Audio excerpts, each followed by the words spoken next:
All right. Good morning, Wyoming Workforce Development Council. How's everyone doing?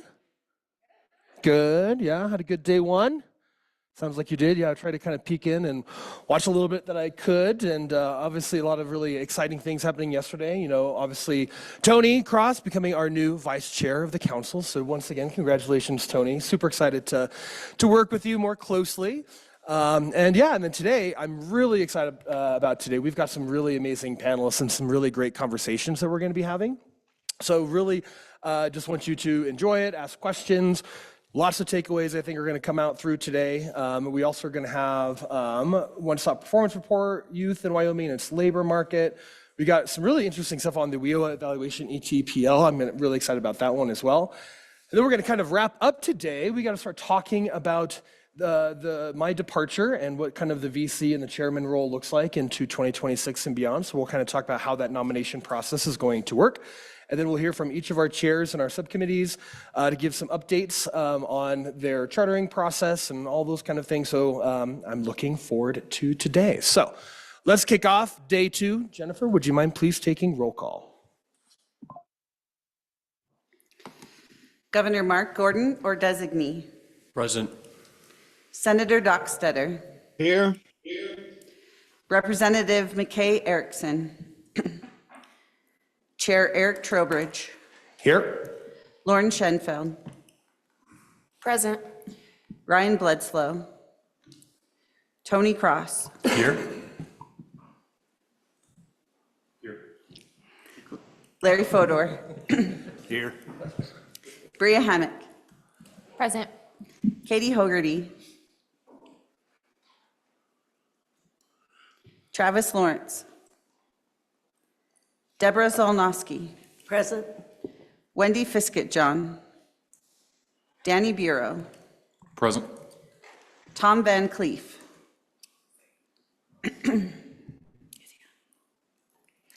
Stacy Balkin. Present. Charles Wilson. Tina Conley.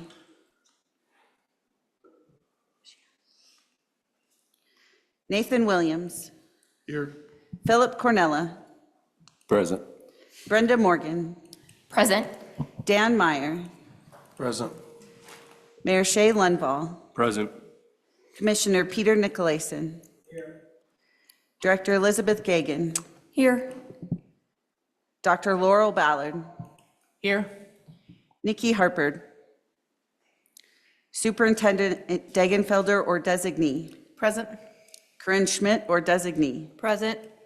Josh Durrell or designee. Present. Mr. Chairman, you have a quorum. Great. Thank you, Jennifer. All right, moving right into our very first topic of the day, which is something that I am personally very passionate about, which is how do we bring industry and the school districts together to kind of co-collaborate on education and workforce development. So we have Adam Kaiser from Laramie County School District number 1, also joined by our very own Larry to talk about industry partnerships and what you guys have been up to. So I'll hand it over to you if you want to do some quick introductions. Hello, everybody. My name is Adam Kaiser. I'm the Workforce Partnership Facilitator for Laramie County School District. So my job is to get businesses from the community to come work with our students. We're adamant that we can't have our students understand your opportunities until you're in front of them explaining them to us. So we can't train the teachers well enough to understand your opportunities. And in turn, our students don't fully understand what's happening in our communities. So let's bring you directly into the schools and work with our students.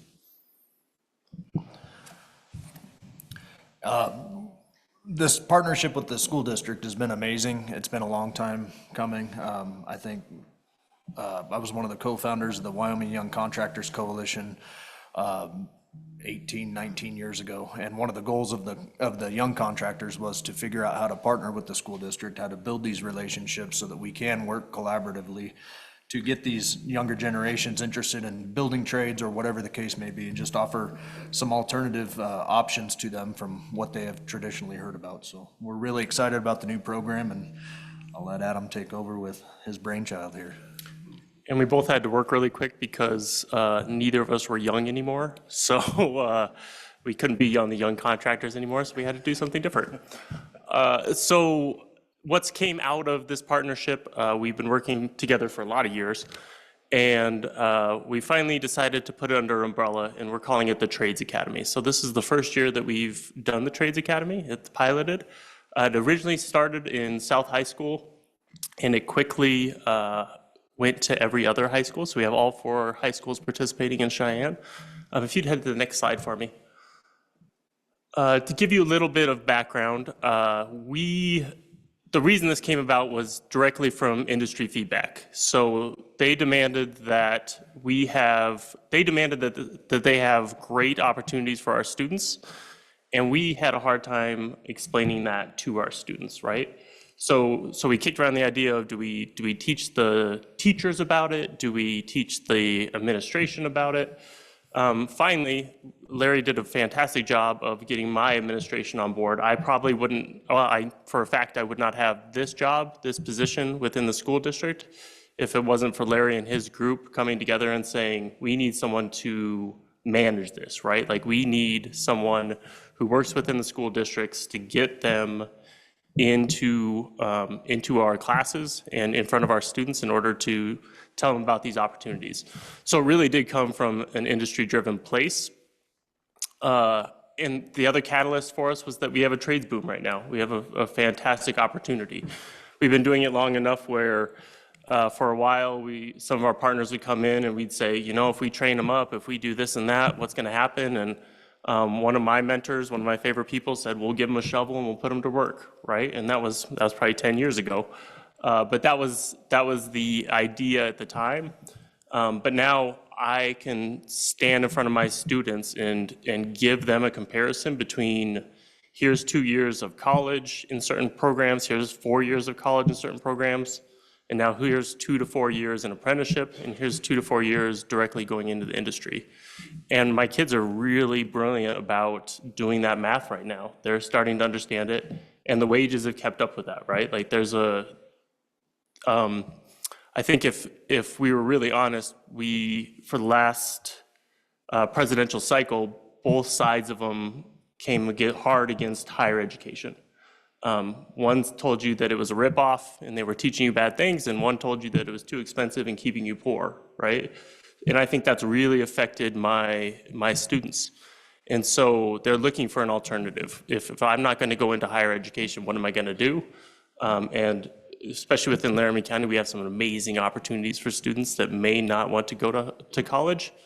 And these guys have been really sneaky about, hey, we're going to give you this opportunity that makes you think you're not going to go to college, and then we're going to sneak it in there, right? Like, hey, this is cool, but what if you want to be a project manager? Let's go to the University of Wyoming. So those are the 2 main catalysts. And really, when we step back, I think the biggest thing that we're both battling is apathy in general, right? I think apathy from the students, and I think Larry's battling apathy from our business partners too, right? So we've had a lot of stories about each other for a long time about what the school district's willing to do and how we're willing to partner. The school district has a lot of stories about the business and industry, and I think we've done a really good job of fighting that apathy on both sides. No, I would agree, Adam, and I think a lot of this, just so the council understands, comes basically from our Next Gen Sector Partnership that we started back in 2019. I think that's where the conversation with the school district really started to have some impact.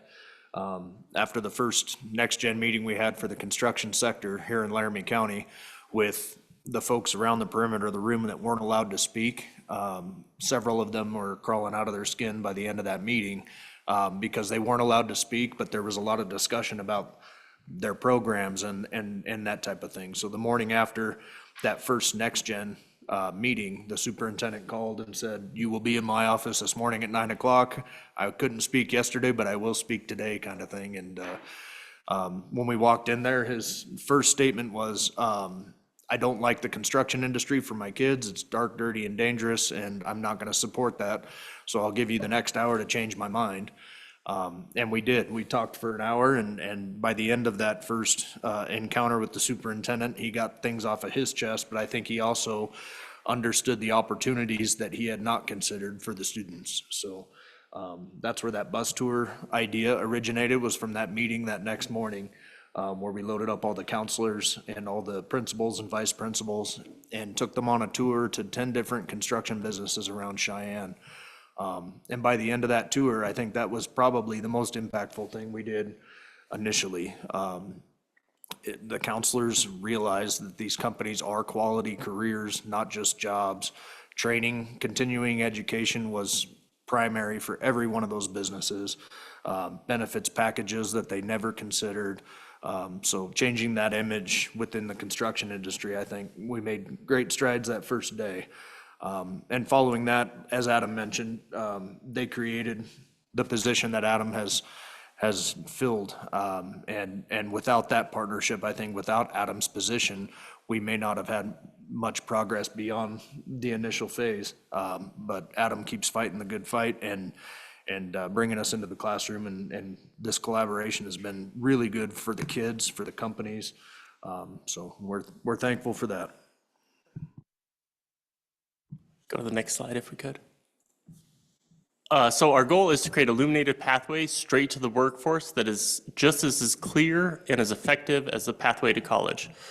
So we have a whole system to get young people interested in college, right? I could throw a stick in this city alone, and I could hit 14 people that their job is to get students into college.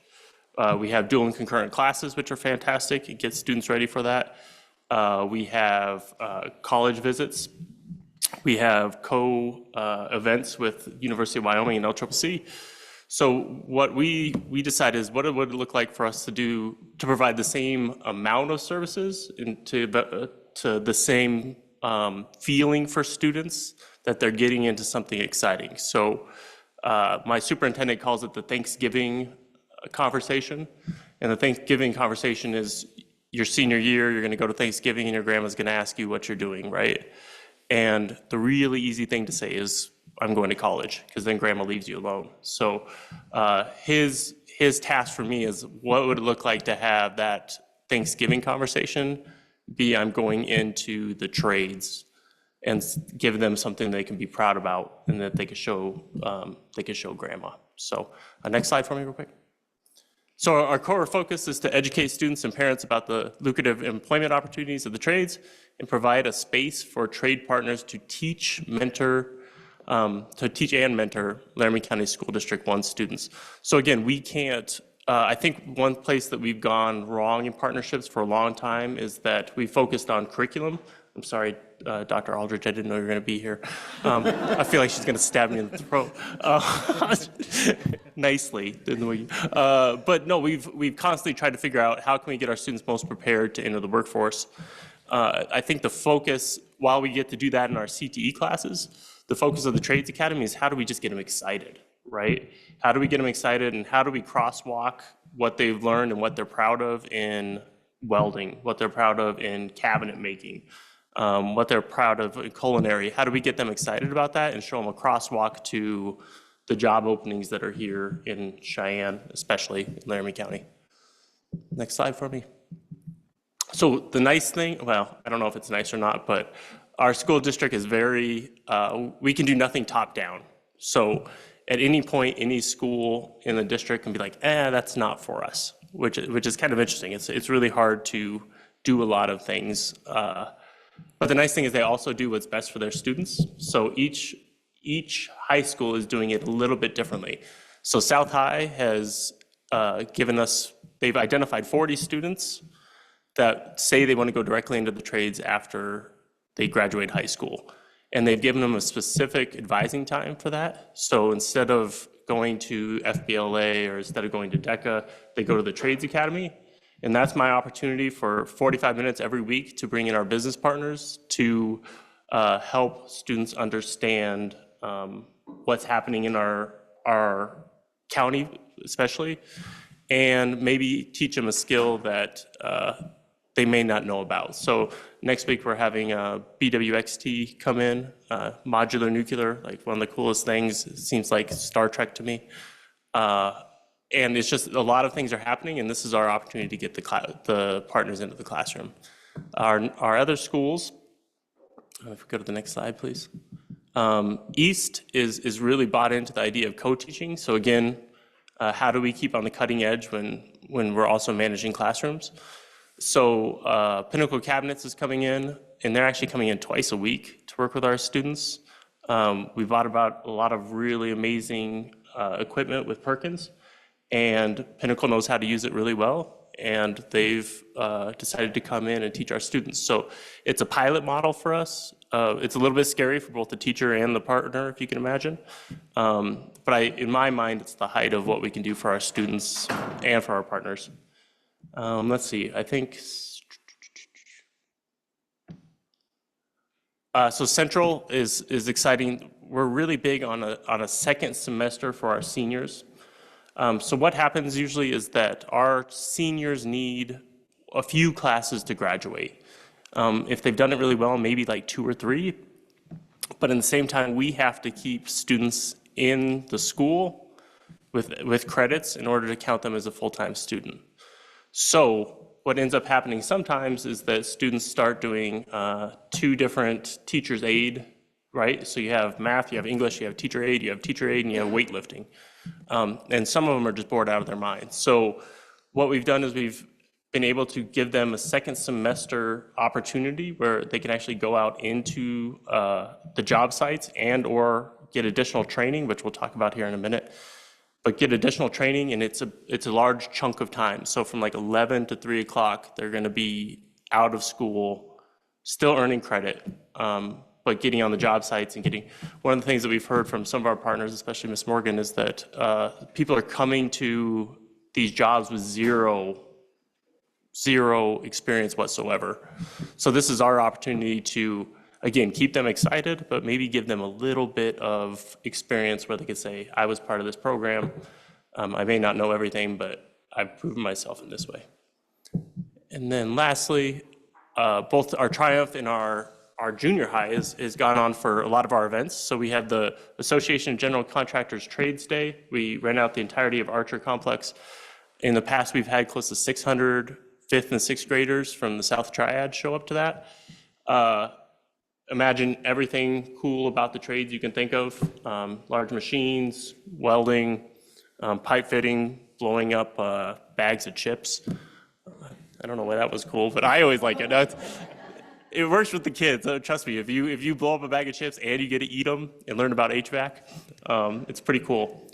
Triumph just got done with their trades day where the entire school, because we don't have CDE classes, they're able to come in. Our trades partners have been able to give them that experience. And then we're gonna pilot for the first time a data center day for Cary. So we have an entire half a day where we can come in and anything related to data centers, whether it's fiber optics, construction, concrete, the IT side of it, they're going to come in and they're going to talk to all 450 students at Cary. So we're pretty excited about that. So I'll tell you really quickly about, how much time do we have? You're good. This is the most I haven't let Larry talk. It's kind of fun. You have 22 minutes. It's been like 10 years. I'm super excited. I work for Larry, let's be honest. Future projects. And these are in process. As you can imagine, when you pilot a program, we have our partners excited about it. We get a lot of really fun ideas, and I have a really hard time saying no to them. So we're going to try a lot of things and see what sticks. So if you go to the next slide for me. This is one piece that the educator side of it gets a little bit wishy-washy about, but learn to earn signing bonus. So there's a lot of study around how we incentivize students, like what matters to them, right? And there's some really neat studies out of Chicago where they were actually giving students cash to excel in math, science, and English. And the results of it were just absolutely incredible. But in turn, we have our business partners coming in and talking about all these things. How do we have students understand that if they create a great relationship with Larry, or if they learn a new skill from Advanced Comfort, how does that relate to what they're trying to get in the future. I work off of Trust Me Bro a lot, right? Like that's all my kids say, like, okay, that's Trust Me Bro, that's awesome. So this is this, I also have an 8-year-old, so you can imagine that's, okay, drives me nuts. And 6'7", I'm learning about that too. Yeah, I didn't know that was a thing. So this is an opportunity. So for each thing that they attend, not all of this, actually none of this is mandatory for our students. So for each presentation they attend, for each trades day they attend, for each opportunity they take outside of school. So for a great example is that the University of Wyoming, the Makerspace put together that pre-construction online course that I'm sure a lot of you have heard of. Fantastic course, amazing. But how do we incentivize the students to do that? So the idea is that we came to our partners and we say, if you had a prospect that came to you, they were able to do the pre-construction program online on their own time, would that make them a better prospect? And most of the time we heard yes. And in turn, what would that be worth to you? So let's say it's $200. Every time they come to one of our events, it's $25. They bank that money. So let's say by the end of it, they have $600.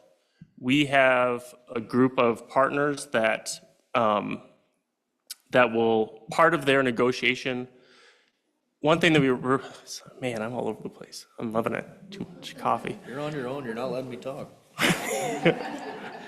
This does feel really good. Yeah, thank you. Can't let them talk. Right now, we have so many opportunities for our students is that one thing that I'm adamant about within the Trades Academy is helping them understand how to judge different opportunities. So is that extra $5 an hour with this company worth potentially going to Alabama next, right? Is staying with this homegrown operation and potentially taking that company over in 15 years? Is that one of your goals? So we're trying to get them to think both long-term, short-term, and to be able to balance those opportunities. And so if a student has $600 and they have one of our trades partners, then if they sign with one of our trades partners, they have to work with them for 6 months, and then they come back to the Trades Academy with that employer, and they receive their check for the $600 in front of the current Trades Academy students. And part of it is I think it will really help our local partners that may not be able to keep up with the really large wages that some of our partners are offering right now. It may help them balance that piece. Anything you want to say about that? About your wallet? Stop. Next slide, please. The second semester piece that we were really excited about, LCCC has came along. They received a scholarship from the Metallica Scholars Program. So like Metallica the band, which is pretty cool. Like there's not very much that I do in my life that my 16-year-old self would be like, yeah, Adam, that's pretty cool. Like they'd be kind of ashamed of me, but this is the one thing that's pretty cool. So we were able to use that money and partner with Advanced Comfort, and they're going to train our students, again, that from 11 o'clock to 3 o'clock, 2 times a week. They're going to come to Story Gym. We created a little lab there, and they're going to be Metallica scholars, and they're going to learn about everything pre-apprenticeship. So right now we're looking at having 32 students, and they will be able to have lunch there, learn about opportunities, and then learn the skills for those. And then we'll have a career fair just for those students at the very end. So it's something we're really excited about. Again, it's not, we're not asking teachers to take more time, which costs us more money. We're not asking teachers to learn new things. We're asking the industry to come in and teach on our behalf in a way that they know was going to be beneficial to our students.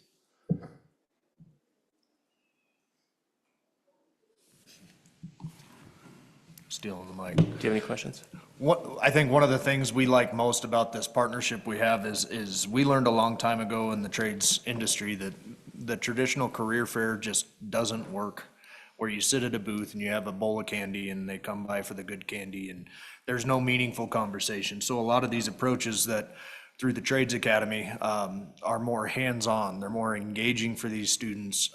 They're more personal experiences rather than just cruising table to table because your counselor told you had to be there. So, you know, the AGC Trades Day out at Archer is a really cool experience because that's all of your different CTE careers are offered there. But when you go to each of those booths, they're interactive.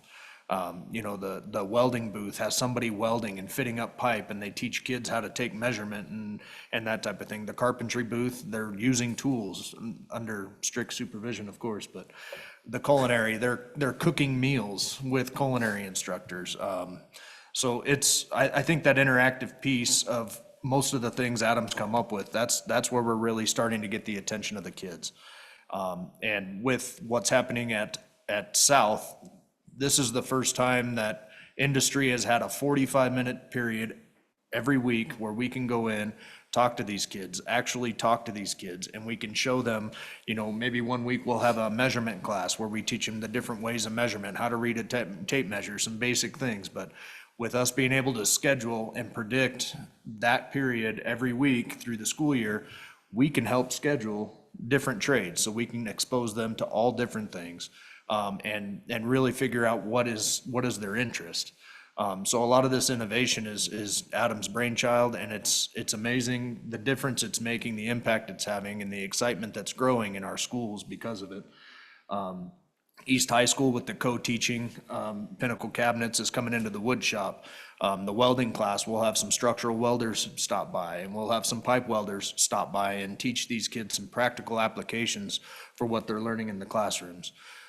Central High School with this job shadowing internship opportunity their senior year. That's pretty amazing because you can speak to these kids all day long about what it's like to be on a job site. But until they spend 4 hours a day on a job site, seeing what the camaraderie is like on a job, seeing what that building family looks like when you get on a project and learning with their hands, I think it's going to be really, really significant to hook these students into these careers and offer them some opportunities that for a long time in Cheyenne, we haven't had to offer, but now we do. So I just appreciate the innovation. As Adam said earlier, there's not much that we bring to him that he says no to. He usually tries to find a way to incorporate it somehow. But going beyond our traditional career fairs has been huge. And I think in Laramie County, we've seen a huge uptick in the interest of our youth in the trades once we moved away from those old traditional methods of trying to get our message out there. So appreciate that. And I still have to do career fairs, by the way. Even though Larry tells me they're horrible every time that he comes, I'm like, all right, part of my job. It's a sacred cow. Awesome. Well, thank you both for sharing that. Just a really unique, interesting collaboration. I guess I'll start with two questions and I'll open up to the rest of the council. So are there other Adams around the state of Wyoming? I mean, there's only one, it's you, but are there other Adams out there in the state that work with this kind of industry education partnership? Go ahead. I don't think so. The one and only. That's actually not accurate. We actually have 8 districts out of 48 that have a version of Adam. Nobody can be identical to Adam. But that is something actually the Wyoming Business Alliance is working as part of their work-based learning agenda and their workforce development agenda is to help promote the idea through recalibration that's going on right now to have this type of a position funded in every single school district across Wyoming. That would be really cool. I mean, just seeing the fruits of what was happening here tonight, if that spread across all of Wyoming, it'd be really, really incredible. And then is the Trades Academy an incredible, awesome concept? You know, I wish we had this in one high school. You know, it's just, I'm so jealous. I'm gonna go back to high school. No, I don't. But is the Trades Academy, is it scalable? Is it replicable, you know, in other school districts or around the country? I think a lot of it depends on, the majority of it is industry driven, right? If I were trying to do this by myself, it would be absolutely impossible. So the fact that we have the AGC, that we have the WICC, we have this group, that's what pushes this forward. If I could burn out really, really quick, if it was my only job was to just go out and try to find people to do this, it would be almost impossible. But I I think it's, if you have this kind of structure at other places in the state, I think it's very doable. And I think it's doable for other industries too. If the industry is willing to step up and based on where that kink in the pipeline is, like our kink in the pipeline for trades is that we just need to get more students interested. The opportunities are there. There's different kinks in different pipelines. So I would say it's absolutely scalable for different areas. Very cool. Questions from the council? Lauren? Thank you, Mr. Chair. I just wanted to chime in and kind of answer part of your question too. And that Sweetwater County with the SWMP Next Gen Sector Partnership is doing something very similar. It's structured different. It's going to look different in every district, and that's fine. But they're doing something. They also have something in Sweetwater County around healthcare and then the manufacturing partnership. And so I think that it's scalable in many different communities. And then I would chime into what Michelle said, that, you know, we are working diligently with business and industry. There's a committee that's working on this conversation, and it has kind of been looked at as a priority for the Business Alliance, of which, and I haven't had the opportunity to share this with everybody, but the Wyoming Innovation Partnership just moved over to the Business Alliance. In part to politically insulate, and as you know, when there's different transitions within government, governors leaving, presidents leaving, things like that, things change. And the Presidential Steering Committee, which is our leadership group, wanted it to continue, and we're really excited by the momentum. And so we transitioned that over, and we will continue to work on these types of issues statewide as well, and look at the scalability options, and also try to figure out, and LCCC has a great relationship with the school district here, but I think that's an area that we can strengthen across the state, is that college relationship with, you know, creating those career pathways in as many areas as possible for our students. And I think this is a great model and a great pilot to be able to build off of. Yeah, I couldn't agree more. Yeah, Dr. Aldridge? I just wanted to say that this is really exciting work that Adam and Larry are involved with here in Laramie County. We also, just so you know, these are not the only trades that are being promoted statewide. We did just have a very successful health science career fair. Well, I wouldn't even call it a career fair, but a career day at the University of Wyoming on October 13th. Department of Workforce Services had representation there. Voc Rehab was there. We had, I believe, close to 50 vendors and exhibitors with hands-on activities for students. We had over 350 students attend. And for people who are familiar with school districts, when I tell you this, you'll know how important this was to these school districts. There were districts, it was held on a Monday because that was when UW had their fall break, but there were districts who sent teachers and students on Sunday and paid for motel rooms for them on Sunday night so they could be there to attend on Monday. And that's unheard of in the educational realm. You don't usually just pay for motel rooms for kids to go to this type of an event. And that was, those 350 plus kids were without Laramie County School District number 1 because they were on fall break. So we also have a Cyber Day coming up in Powell, Wyoming on February 20th. That was originally with Manufacturing Works and Cyber Wyoming, and they have agreed to put in a student strand. So that will be happening at Northwest College in Powell on February 20th, if anybody's interested in that. But there's a real estate track, there's a business track, and then there's a cybersecurity track. And so we also are looking at a student strand on Cyber Cheyenne Day to bring that into the cyber and computer science world for students that are interested in that. So there's a lot of these initiatives that are going on around the state in different programs of study, or what might be referred to as career pathways, but really exciting work and really a lot of innovation. A lot of that I think generated with really with WIP being able to help people think outside the box and encouraging that and helping to fund that initially. And then with people like Adam who are always pushing the envelope and leading the edge. But I do think it is a huge shout out to our business and industry partners across the state. It takes help from Microsofts and from Metas and from different organizations, whether that's Ryman Construction or Simon or Knife River, to be able to bring these types of opportunities to our students. So Great synergy, I think, that's happening, and look forward to seeing how far we can push the envelope. Yeah, thank you, Dr. Aldrich. Yeah, it's definitely the people behind this that make it all work, and this is not easy. Trying to get industry, colleges, all that, we're going together, very, very hard work. You make it look easy, but I know it's not. So, Katie, yes? Yeah, thank you, Mr. Chairman. And what a hopeful partnership. I'm really excited about this. And I'm curious, thinking about what lucrative careers these are and what opportunities they provide for young women. I'm curious what the gender makeup is in the programs. That's a great question. The thing that really excited me is that every single female that we had in our CTE courses at the high schools has signed up for the academy. So our numbers look fantastic as far as that, but we still need to do a way better job on it, right? And I give our partners a lot of credit.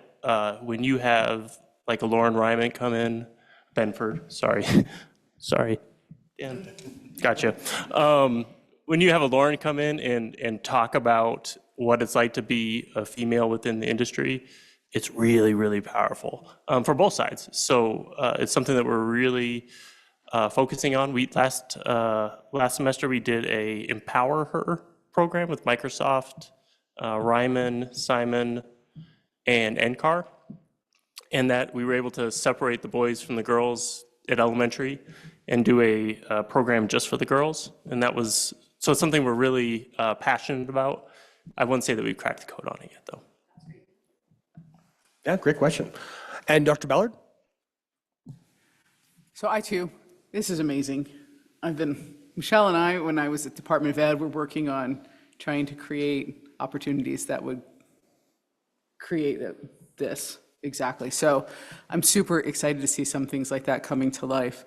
I think it'd be interesting to kind of, knowing that we still have 40 districts out of the 48 that are trying to figure out what the best ways to do all of this. Something like a best practices or things to think about if you're trying to start it up. And I mean, funding is always the biggest piece, trying to figure out how to find the money for a person like that does this. I think is always going to be problematic unless it's in the funding model, things like that. But the Wyoming Future and Learning Initiative that's in the governor's office has been leading, and the RIDE pilots, if you've heard about those in the school districts and the colleges, they've been doing a lot on work-based learning and trying to figure out how to get the students connected with industry and opportunities. And they've also been looking at how to kind of combine the fact that when students are out in the field and they're learning, they're also learning and applying all the different kinds of information that's in the content standards of lots of different fields, right? Lots of different areas. And so trying to figure out how, when students are out in the field, they can also be getting credit for math or for language arts or for social studies or whatever the things are, not just CTE, right? Some of those other content areas as well, which I think is going to be really powerful as they continue to figure that out, because it will enable them to have more time to be able to do some of those things when they're combining some of that. So I don't have to go over here and take another class instead of doing an internship, if I can get that credit from doing the internship as well. Yeah, great. I've got about time for one more question or comment. Yes, Philip? Thanks for coming and talking about this. I really appreciate it. I learned a lot about it. I know Larry's been working his ass off trying to get into the schools and make a difference. I think it's really cool what you guys are doing. I also agree it needs to spread to other school districts. We're doing similar things in Converse County, trying to make it exciting for kids that don't want to go into college. So we started doing like signing days. You even going into an apprenticeship program, you got the backdrop and your parents, and you're going into an apprenticeship. It's just as big a deal as going into, and it's the same thing if you're going into the Marine Corps. They get their signing day if you get a basketball scholarship, what have you. So I think that's one thing that we've done, and those job fairs are really helpful. My only other question is how do I get involved? How do we become a partner with you, and to where we can there's a ton of work coming to this area, and we'd be willing to do whatever we can to help you, or like I said, become a partner. You're going to regret that.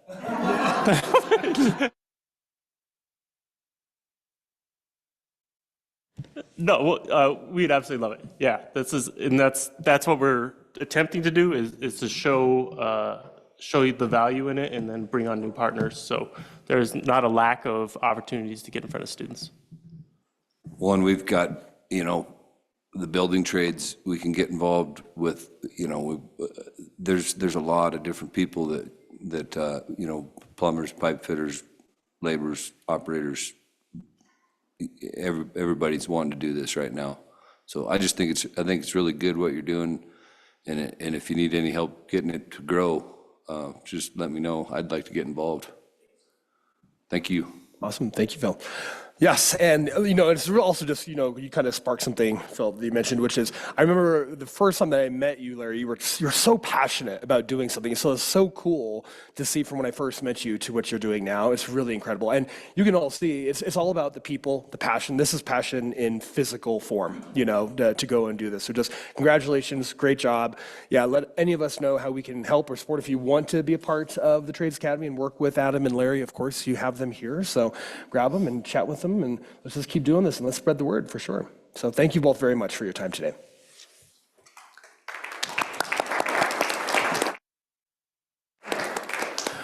All right.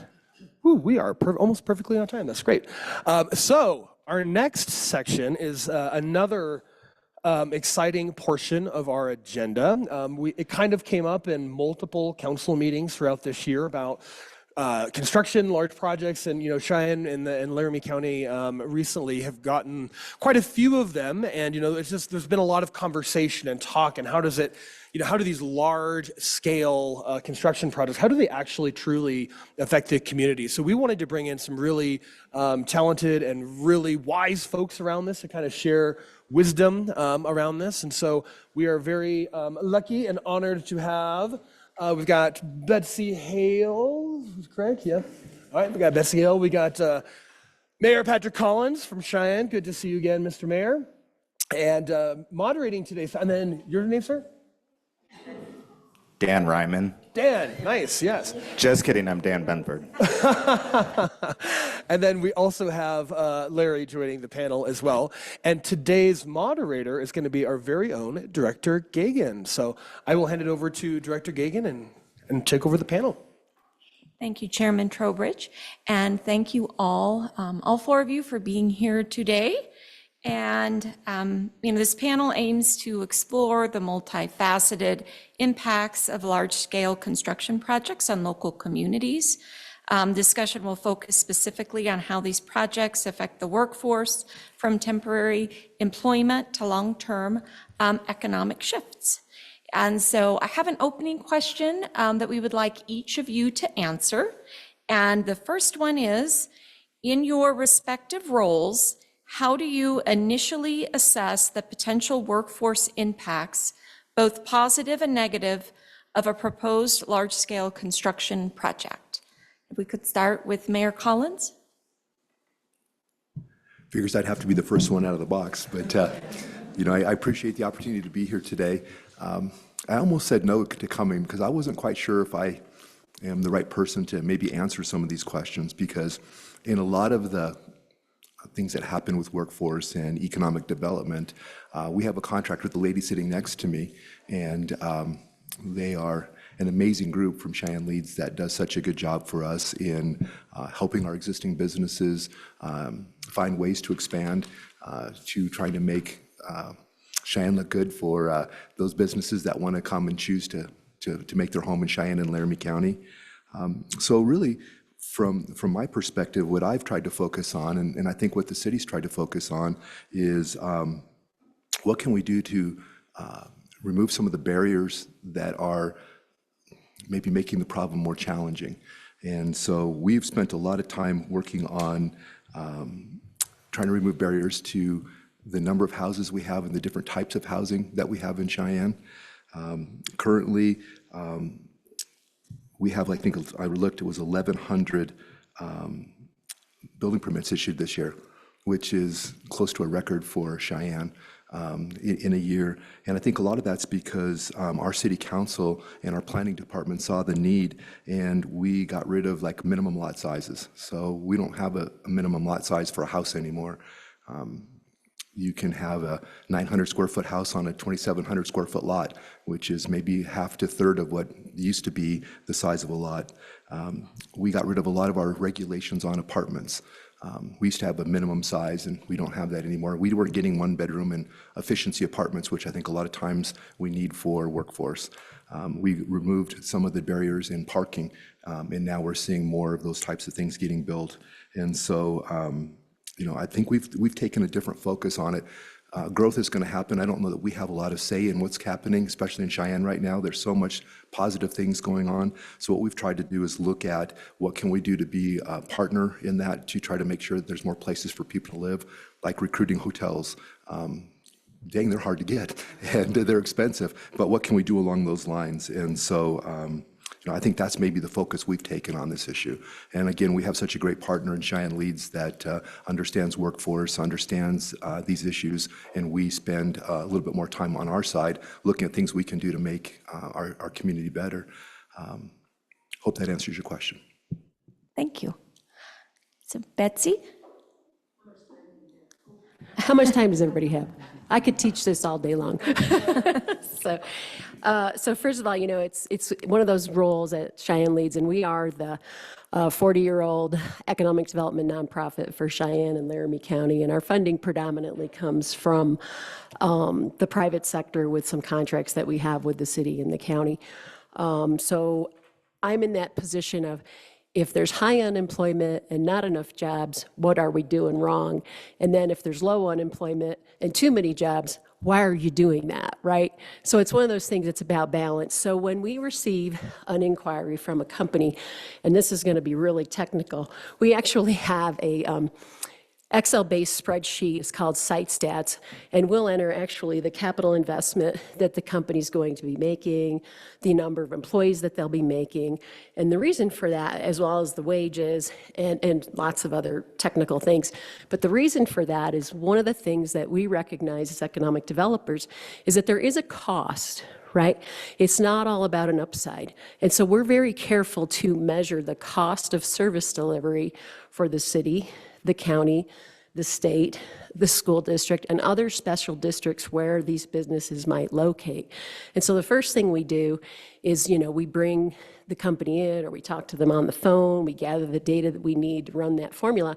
And if there's actually a negative net fiscal benefit, so what that means is, after we factored in all the positive things, the budgets for the city, the county, and the state are actually factored into this. I know this is really high tech, but anyway, what ends up happening is we will actually be able to see what the net fiscal benefit, which means what is the net tax revenue that comes to the city and the county and the state after they deliver government services to the company, or 50% of the employees. And the reason that we say 50% of the employees is we look at our labor shed as about 186,000 people.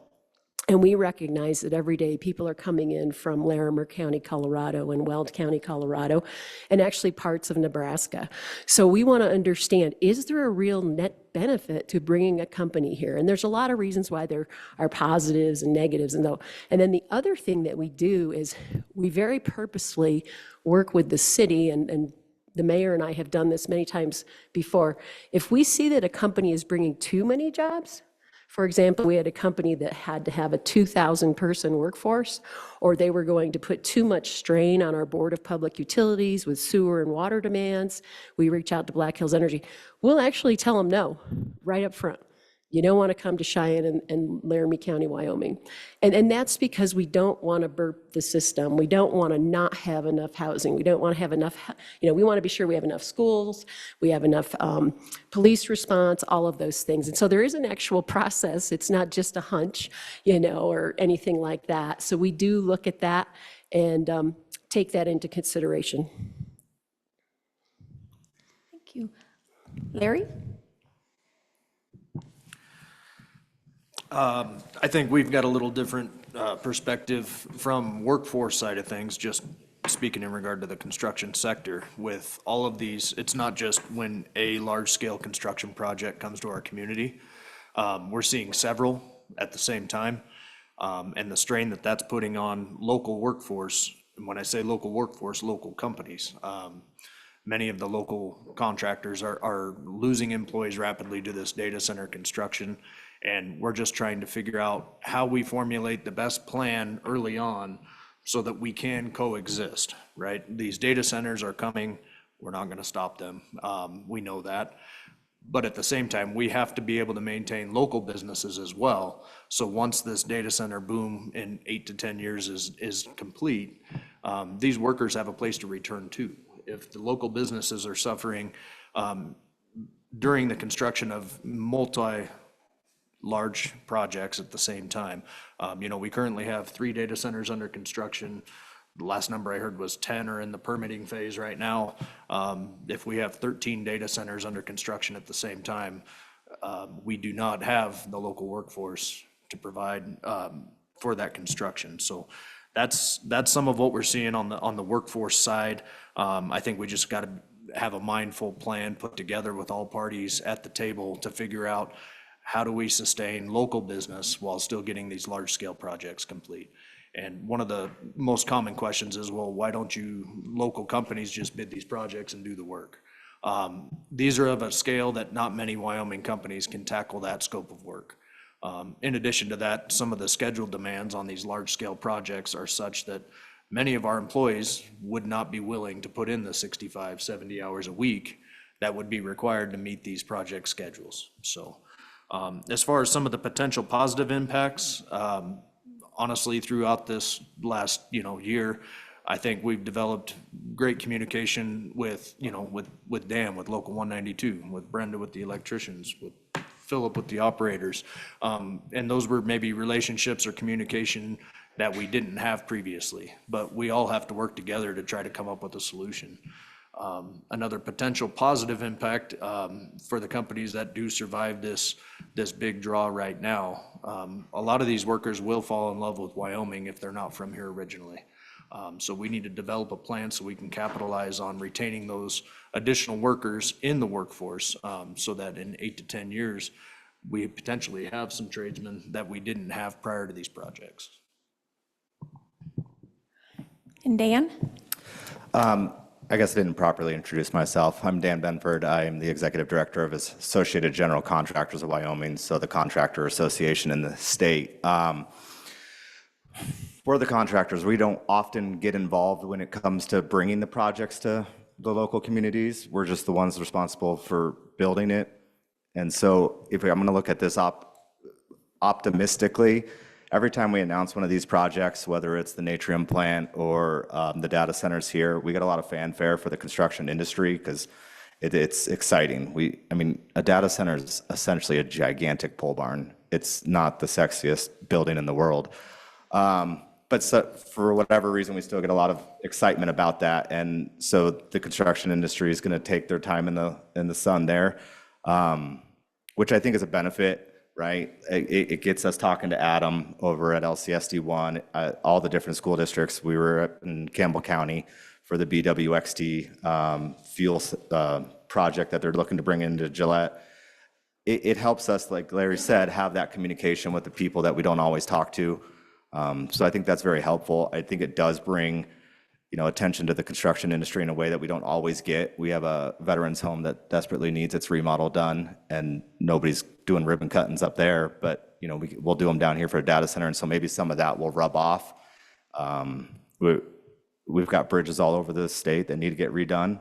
So it helps shine the lights on those kinds of things when we have these big projects. I'd say that's an optimistic outlook. The workforce side of it's we've all heard it. We don't have the workforce here. So we're going to turn away a development that's going to bring 2,000 jobs because it's going to overload the system.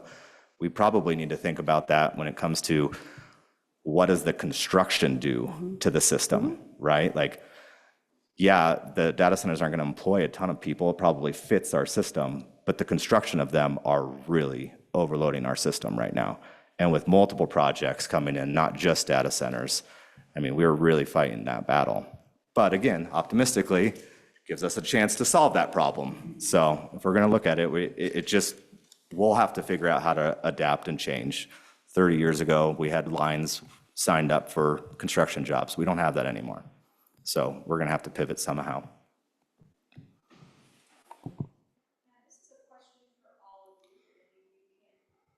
Thank you. This is a question for all of you, and whoever wants to jump in and answer, please do. What is one unexpected workforce challenge or opportunity that you have witnessed firsthand during a major construction project? I'll start, if it's okay, Mr. Mayor. So one of the things I want to reassure everyone is this is a nationwide problem, so I don't want you to think that this is just unique and extraordinary to Cheyenne, Wyoming. So that's probably one of the first problems, is it's a nationwide problem. You know, we have some of the most record unemployment rates in the United States that we've had in decades. And I know you're all hearing about layoffs and things like that, but those people that are being laid off from the major corporations are finding jobs relatively quickly in the new economy. Most of the jobs that are being laid off right now are AI related. They're really easy to replace. Eric, you probably know that better than anyone. Right? Congratulations on your great presentation, by the way. But in any event, so the trades are not going to be replaced by artificial intelligence. They just can't be. And so it's one thing that is exciting about that.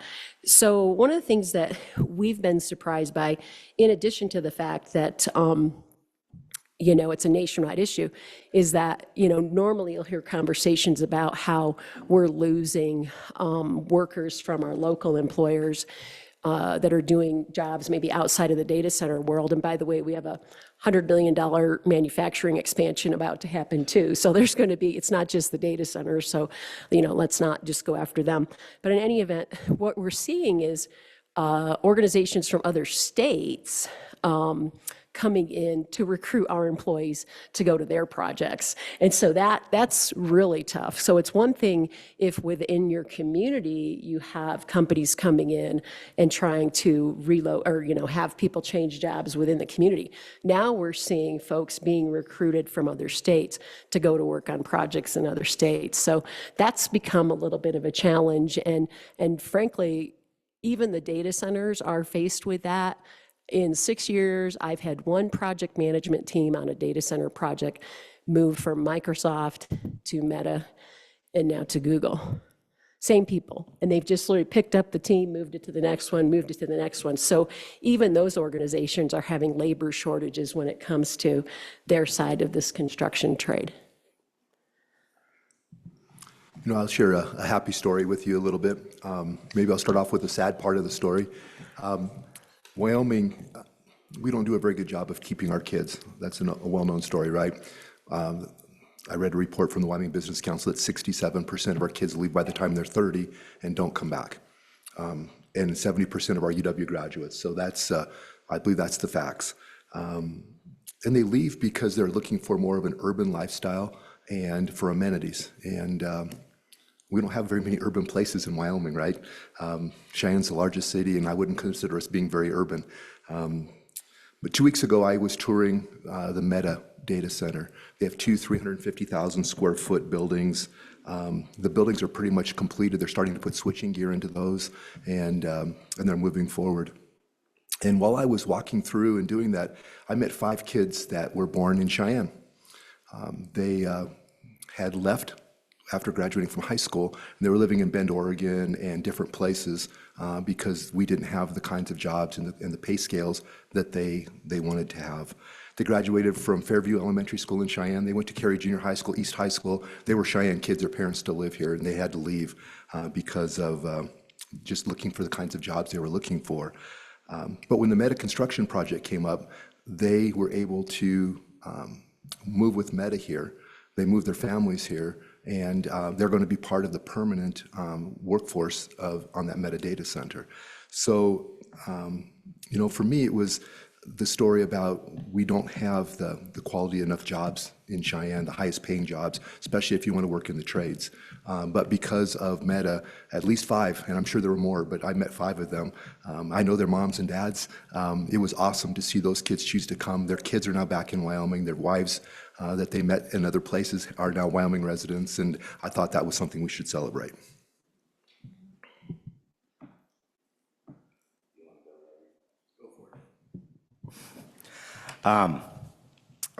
To hit on Betsy's point, this is nationally, there's a workforce issue. I mean, especially in the trades. We were invited, AGC was invited to go to Texas 3 weeks ago and present our workforce efforts to the 89 different chapters of AGCs across the country. And at first I'm like, why do you want to hear from us? Like, we're just doing what all of you are doing. But we took the invite and we went down there. I took a team of 4 contractors with me. And it was amazing to me after our presentation that they were like, you're doing what with schools? You're going to kindergarten classrooms? You have contact with the university? We have a full K through university workforce plan that, man, if we ever got it to really work, we could help solve this issue. But in little places, we're getting it to work, right? We have high school events all across the state, but then we have some junior high stuff. We probably need to build that out.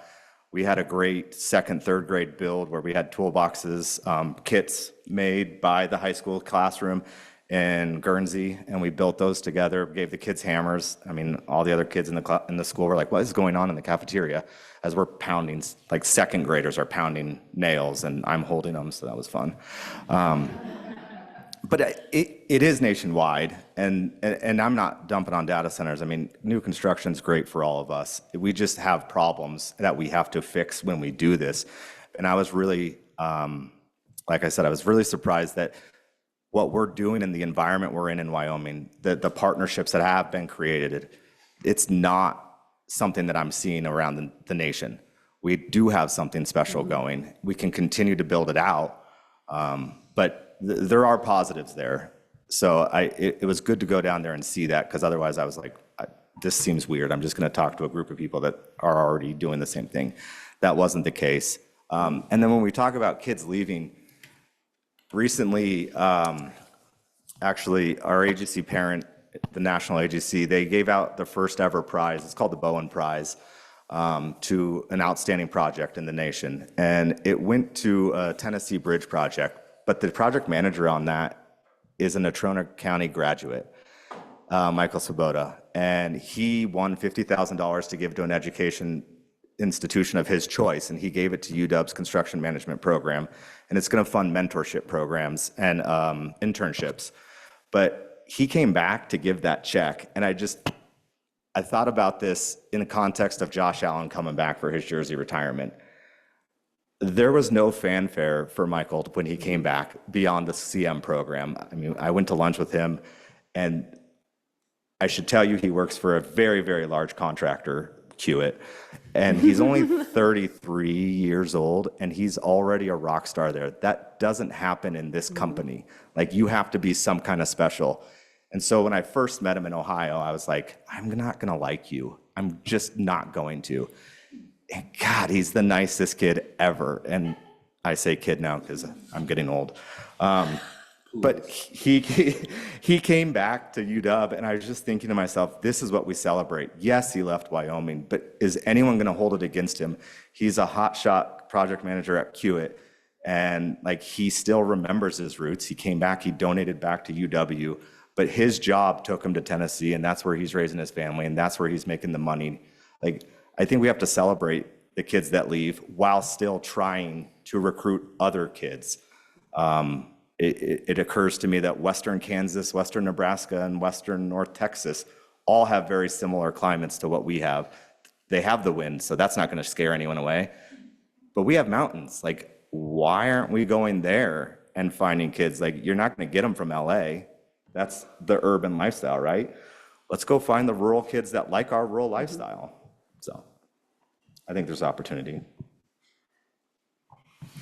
As I mentioned in that last segment, I think just one opportunity we have with these projects before they break ground is to come up with a plan.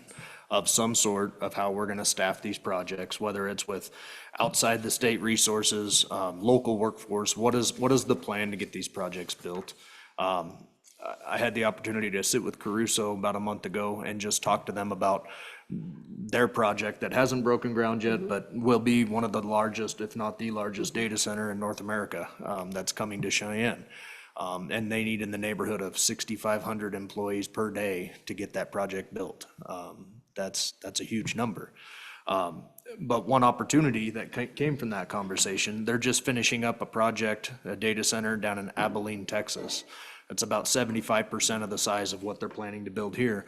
And their willingness to say, hey, let us take you down to Abilene and let's introduce you to some of the town leaders down there and figure out what plan did they put in place to survive this? How did they weather the storm of a project of this scale coming? So I think just figuring out that coexist model, figuring out a plan, but having that plan somewhat sketched out before we break ground on these projects so that everyone is aware of what's coming, everyone's aware of what the needs are, everyone's aware of what the local community can or cannot provide, so that we can decide how much from outside Wyoming we're going to need for resources to get these projects built. We know they're coming, we know we can't stop them, but we have to figure out how to best come up with a coexist opportunity.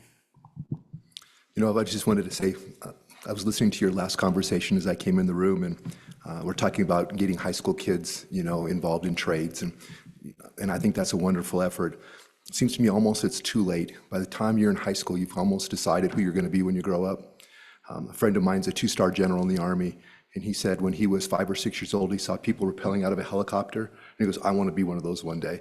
And you know, here he is 35 years later, or 35 years into his career as an Army officer, he's there. In Cheyenne, we have Microsoft, and they are the home for Call of Duty. So if you play Call of Duty, you're playing in Cheyenne's data center. And I'm thinking, you know, taking young kids through a data center, showing them, you know, all this really cool stuff, and then having terminals with Call of Duty and saying, hey, that's right here. Getting them excited about the opportunity to work in a data center, build data centers, do that type of thing. I think I heard you talk about kindergartners and things like that.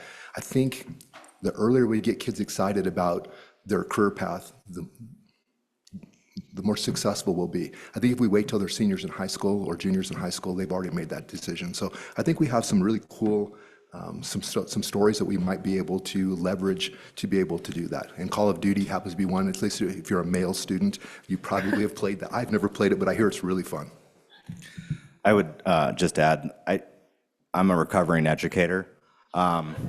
So I would push back on the fact that the high schoolers know what they want to do, but I would agree they know what they don't want to do by high school. And if we haven't got them in the trade side of it, by the time they're in high school, they've probably crossed that off their list. So they might not know what they want to do, but they definitely know what they don't. And Adam got me an opportunity to go to an elementary classroom. It's kindergarten or first grade, and I went in full construction PPE and read to them like good night construction site and road crew coming through, right? It's just a way for them to humanize the profession and see a vest and a hard hat and in a real classroom setting, showing them that we care about their education. So that was just one of the things that Adam was able to hook me up with. Yeah, Crescent, yeah. Thank you, Vice President. So my name is Stacy Balkin. I am the business representative on the data center side. And I would say that all of these questions and concerns that you all are having are absolutely true. There is some fear associated with it. And Larry, I do feel your pain. Prior to where I currently am, I worked for a contractor. And it's big, borrow and steal. I mean, it's a grab. And it's also happening at the Microsoft level as well. So I will say this, though. Just because we're bringing in a whole bunch of individuals to build the site doesn't mean that the opportunity is going to stop. All of that equipment has to be continuously monitored and kept up with. And that is where these local businesses can come in and grab those contracts. And these companies have money. Take it. take it. But I also want to mention that the employers have to change how they are, one, recruiting, and how they are compensating their employees. It's no longer just, oh, you get a paycheck, here you go, have fun. It's what perks are associated with it? What benefits are we having here? What volunteer opportunities? What is going to keep me here? All right, and I understand your guys' side too. Cheyenne can only offer so much, but it's not going to stop. So we do have to reinvent the wheel a little bit here. We do have to be creative. And I feel like what we're currently imposing upon the schools is fantastic. So I just want to say that we have to be creative and we have to go with the flow. We can't fight it because it's just going to keep coming. Could I follow on with that? And actually, I'd like to answer that second question that you had too. So thank you very much for that. One of the things that I think is most important about what all of these folks up here are talking about is really collaboration and communication. And so this second question was about how communities, developers, and economic leaders can best align. Well, I want to toot the horn for Cheyenne Leads a little bit, because our board chair right now is Rich Bulkovets from Ryman. So we have a person in the leadership of our organization in the industry, and he understands what's going on. And so I think the makeup of our board, we have everyone from attorneys and bankers and construction contractors. Matt Thomas from MSI is on our board. And so Matt and I met with the Federal Reserve yesterday, and we talked a lot about this conversation that you had earlier, where when you're talking with these young people about jobs, do they want a job where they may have to have a good job for 7 to 8 years, regular employment, but then the opportunity might move, right? Or would they like to be with an organization like MSI or AVI and groups like that, where you can stay in this community, where you can be an owner of the company in the future and you don't have to relocate? And what we're seeing right now are the second generations of those families coming back to work in those companies. And it's kind of exciting because for us, I look at our board and we're actually seeing people that founded Leads come off of our board and their kids are coming onto our board. And so I do think there's communication happening, and I do think more communication, and especially communication between companies and the workforce world and the educators, I think is a clear, a cradle, what do they call it? A cradle to grave approach to employment, I think is really important, because at some point, those of us that used to be young and could swing a hammer, I grew up on a farm, so, I was swinging a hammer. I was married to a rancher for 20 years. We were putting up fence. I don't think I'd want to do that today, but in any event, so I do think there has to be some kind of a transition all along that spectrum, that age spectrum, and I'm really glad that we're not getting gender specific on jobs. I think that is an incredible thing, is giving men and women all kinds of opportunities. The other thing I would point out is that some of the things you talked about, hospitals need contractors. They need people that know how to fix things, do things. I think this conversation around trades isn't solely to new construction or it's within every organization in our community. Schools have maintenance departments. They have tradesmen that work in the schools, so we're seeing challenges across the board in every typical sector, right? That is saying, I need a plumber, like a full-time plumber, like staying with me for 10 years. And so I do think there's opportunities for long-time residency. And the other thing I wanted to add is, and Larry, thank you. So we currently have in Cheyenne 15 projects that are either operating data centers or are under construction. So 15. And then we have 8 that have been announced that have not started construction. And this is throughout Cheyenne, so I have this little map here, and that's how Rochelle and I keep track of them. But I wanted to let you know that this wasn't an overnight success. So back in 2006, Governor Meade and Bob Jensen, who was at the Business Council at the time, were very deliberate in looking at how they could diversify Cheyenne and Laramie County's economy. And they set up a couple things. They set up a fund that Governor Meade could use for recruitment, that he could bring data centers here. They set up the data center sales and use tax exemption on data center equipment. And a lot of people don't realize this, but just about every 3 years, the technology has changed so much in that industry, that they actually go back and they replace all the equipment in the data hall that they first built. So within 3 years, they're going back, they're fixing this one, then they're doing the next one, then they're coming back and doing number 2, then they're going, you know. And so it's one of those things that it's constantly changing and evolving. So sometimes we say that these jobs are going to go away, but I know there are people in Cheyenne that were on the first crews that built the first Microsoft data center in 2012, and they've never left. And so I think we just have to understand that a data center is not a data center is not a data center. And the thing that we have going for us right now in Cheyenne is the companies that buy the land and own the buildings are the companies that are using the data centers. And so those are people, those are companies that are going to come and stay. And when there's a downsizing or a reduction in force or things like that, the data centers that'll stay open and operating and continue to reinvent are the ones that own the land, own the buildings, and are using the data center for their own use or for their customers' use. The funny thing about the mayor's story is, yes, the first data center here was for the Call of Duty cloud and everybody playing Call of Duty. Now, the Azure cloud that we have here is for the real Call of Duty in the real world. So it is kind of fun where we've transitioned. But I also want to say that our manufacturing economy is really growing. We actually have 4 new prospects in the last month that are all manufacturing related. And then we have 1 large headquarters company looking at coming to Cheyenne. And so we currently have 26 prospects in our pipeline, and they're not all data centers. So we're really excited about that. And Rochelle just told me yesterday that since this last report, there's 10 new prospects that we're working with, predominantly manufacturing, and I would say within manufacturing, firearms manufacturing, because we're the Second Amendment state, so everybody really likes that about Wyoming.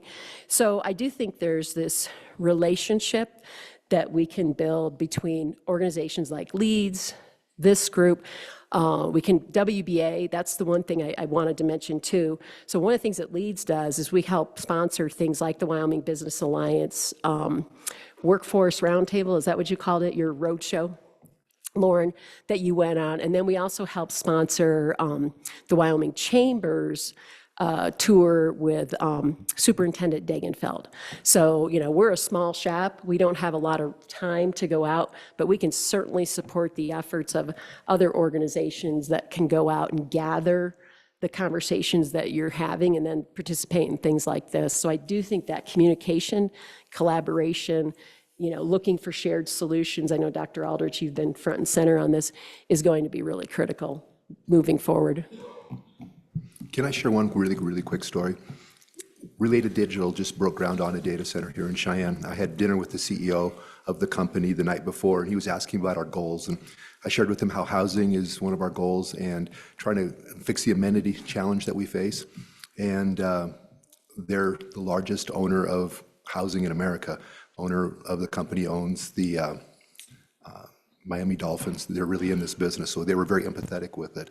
When we did the ribbon cutting, I shared with them the night before that we had a challenge. We have a group that we've been working on for 3.5 years to build a 184-unit affordable housing project in Cheyenne. The challenge with these using 4% LIHTC money is you have to have some local money. And there really isn't a pot of money in the state to do that. So we're asking the Business Council, we're asking SLIB, we're asking anybody we can find to help bridge that gap. Well, at the ribbon cutting, they gave me $3.5 million to bridge that gap so we can build that project. And then the consultant or the people that we're working with to build it came back and said, well, if you'll go back to the Business Council and get $3 million, we won't build 184 units, we'll build 488 units of affordable housing. And so for every affordable house we build, I believe that we're going to open up a market rate home because they're living in homes they can't afford now. That will get us almost 1,000 homes. And so from a workforce perspective, I think that's a huge win for Laramie County and for Cheyenne because that's an unbelievable number of homes.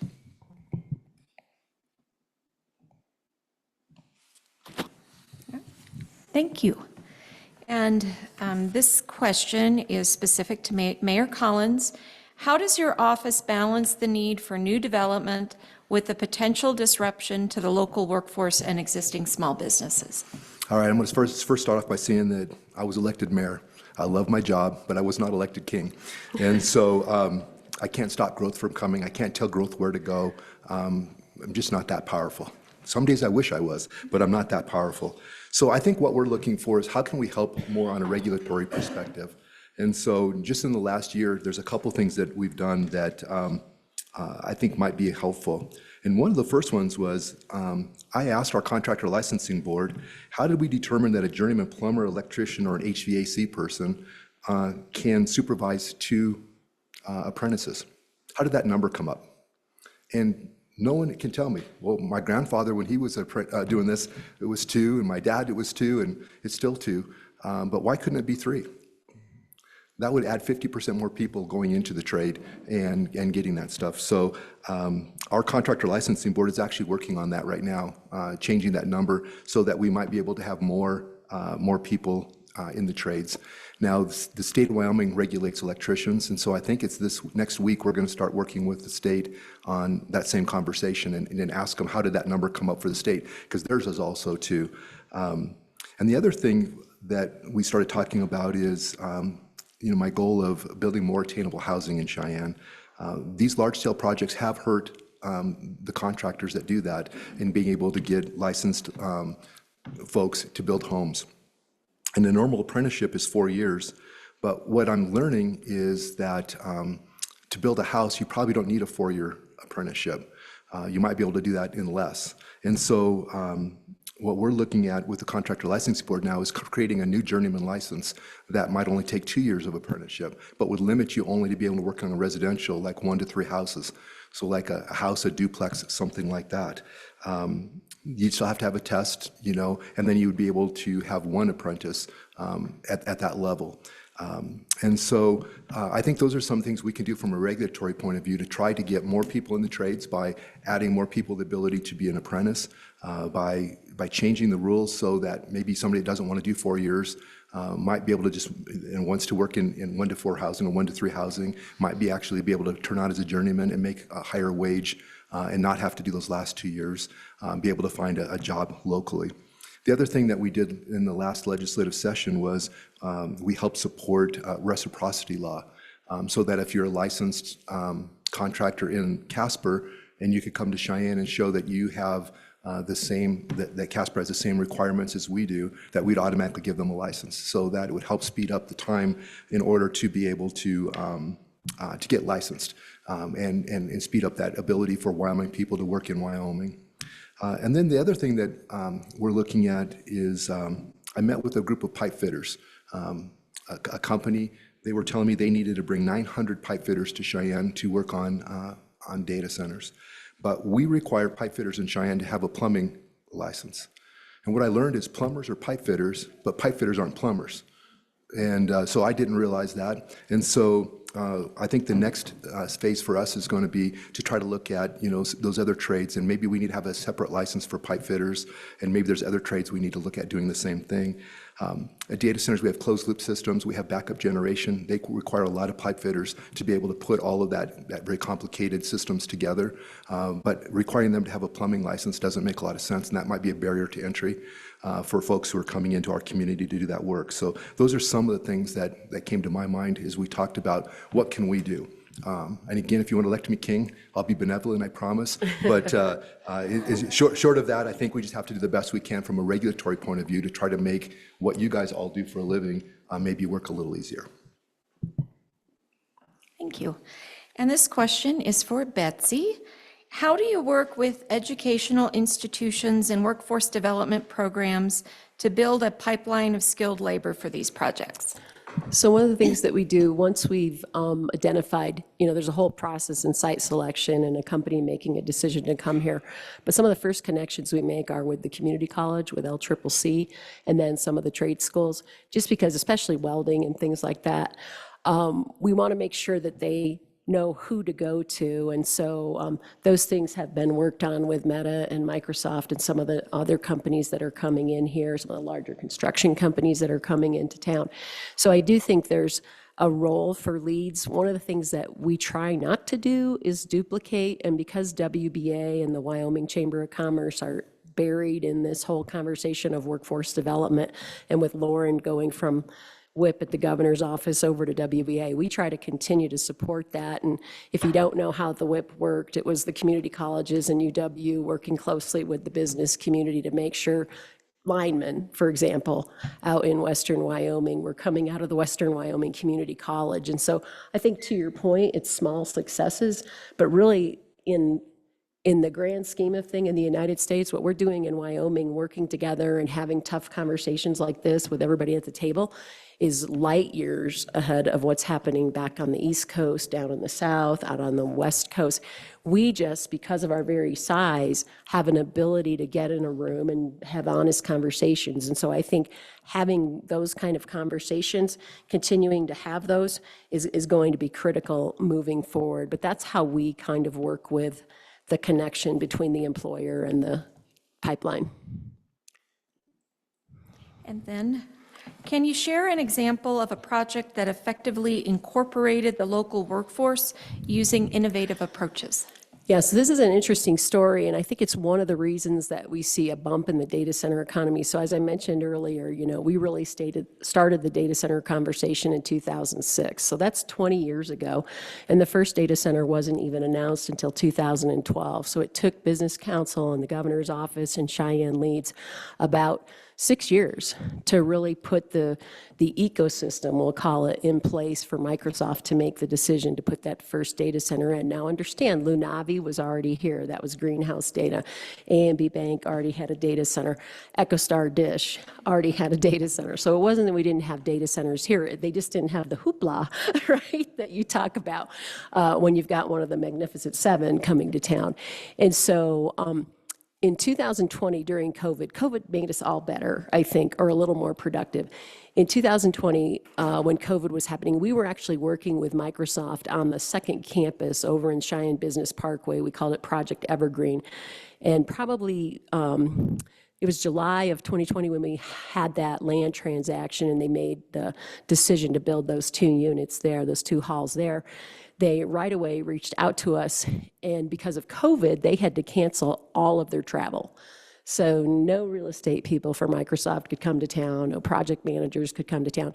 And they had found a site south of town along Highway 85 by the port of entry, and they drew a squiggly line and they said, we'd like to build a data center here.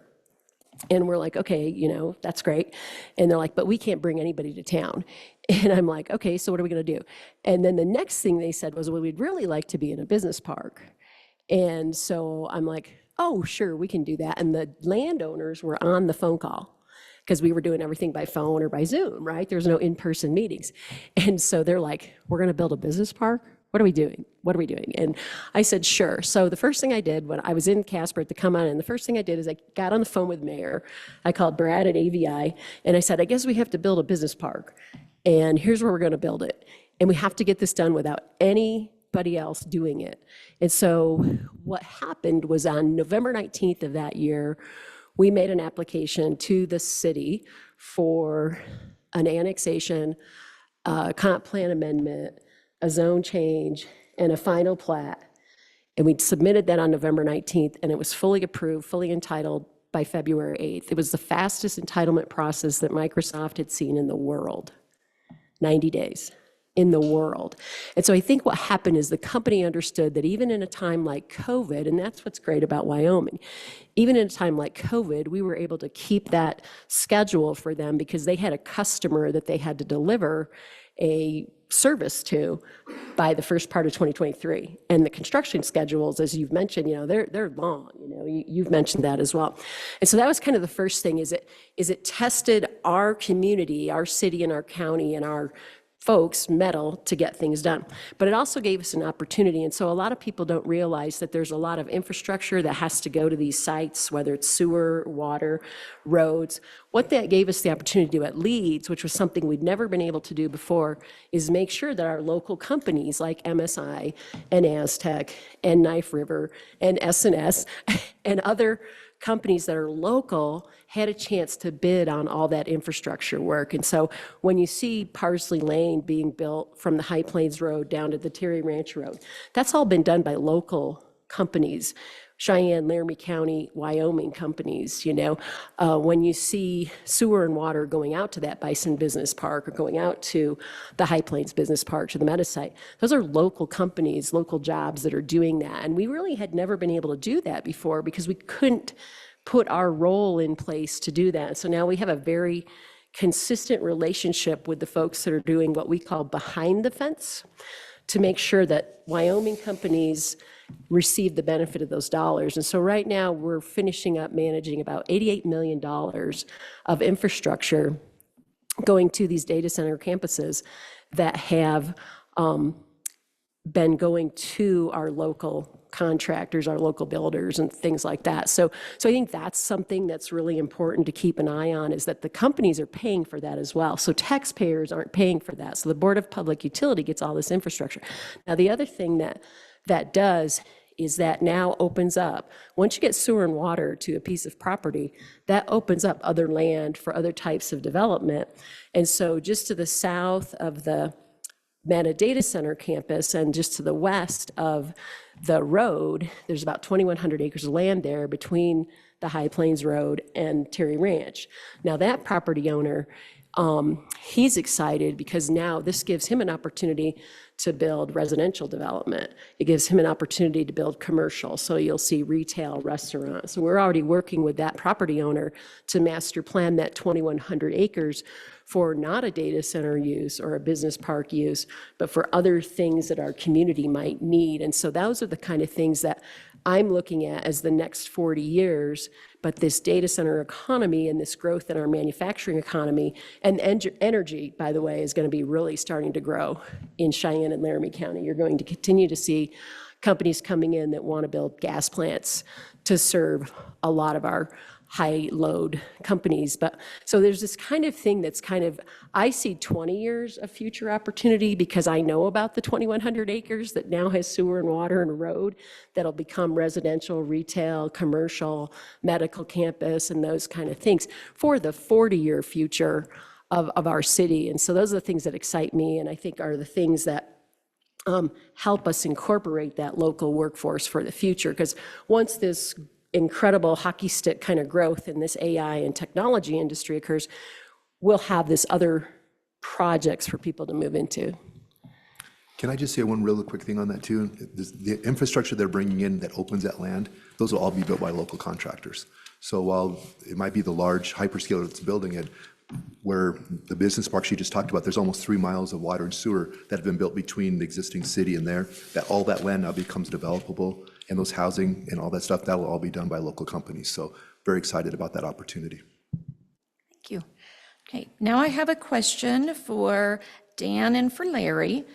From a practical standpoint, what are the most significant challenges in engaging with and hiring from the local community's workforce? I'll start us out, Dan. You know, as Betsy was just talking about, all these private projects that have the opportunity to be built now, and because of the infrastructure that's in place, that's just kind of the tip of the iceberg.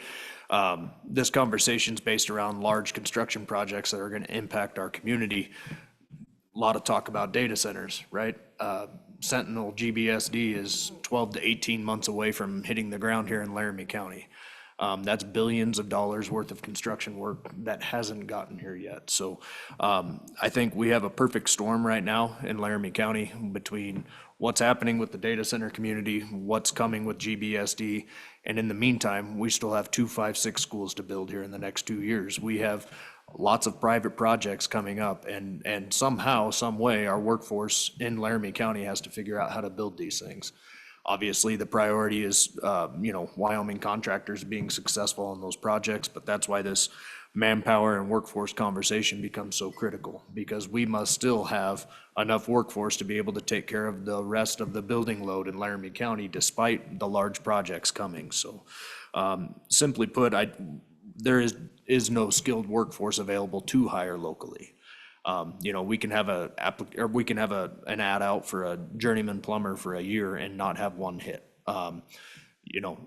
The work we're doing with Adam is amazing, but obviously that's a long-term goal. To turn those students into skilled craftsmen is a 4 to 5 year process. We're looking down the road because we have to develop from within. We have to develop with our own training programs because the skilled workforce is not there. They're not available and they won't be available. So that's kind of the issue I've seen is without the availability to add to our workforce on the skilled side, we've had to develop our training programs so that we are developing from within, but it's a long-reaching goal. And the big concern I have is just how do we maintain enough local workforce with local companies to build everything else outside of the large projects? So it's a unique problem. I guess those of you that know me, I'm not one to hold back. So I want to reframe this conversation slightly. When we're told not to dump on the data centers, we're not. Like, you're not going to hear contractors complain about the work. They're going to put their nose down. They're going to figure it out. But it's a little frustrating. Contractors have been going to schools for 30 years, asking for help, asking for programs, asking to get in. We've had superintendents tell us, not our kids, that's not going to happen, not that job, to the point parents look at our industry and say, not my kids. I have contractors who don't want their kids to go into contracting. You know, my father-in-law is a very successful man, and he is almost ashamed that he doesn't have a college degree. And I'm like, why? You have 4 houses. Like, you don't need a degree. So I just want to push back a little bit. Like, now that we have data centers and Meta, all of a sudden our schools are opening up and they're going to do data center trainings. And, you know, there are other sexier jobs out there. That's the second time I used that word. That's weird. And schools are jumping at that. But then they demand that they get built by the contractors. And I feel like I need to stand up for the industry and say, we have tried to get in schools. I have been told by superintendents, no. I pissed off a superintendent because we showed up to Skills USA carpentry competition and gave every competitor a carpenter's toolkit. And the superintendent that was there from one of our county schools was like, man, the contractors are organized. They're coming after our kids. We have to fight back. How dare they do that? And it's like, what?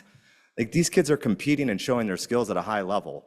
And we wanted to thank them, whether they did a great job on the build or not. They took the risk to go out and compete in this skill set. So we gave them the tool set. And I angered a superintendent. Like, this is what we've been dealing with. So we will build the projects, and we're going to do it. And we're going to figure out how to get the workforce. And when the schools open their doors to us, it's awesome. And we really appreciate it. And I have school districts all across the state doing that with us. And I still have some that aren't.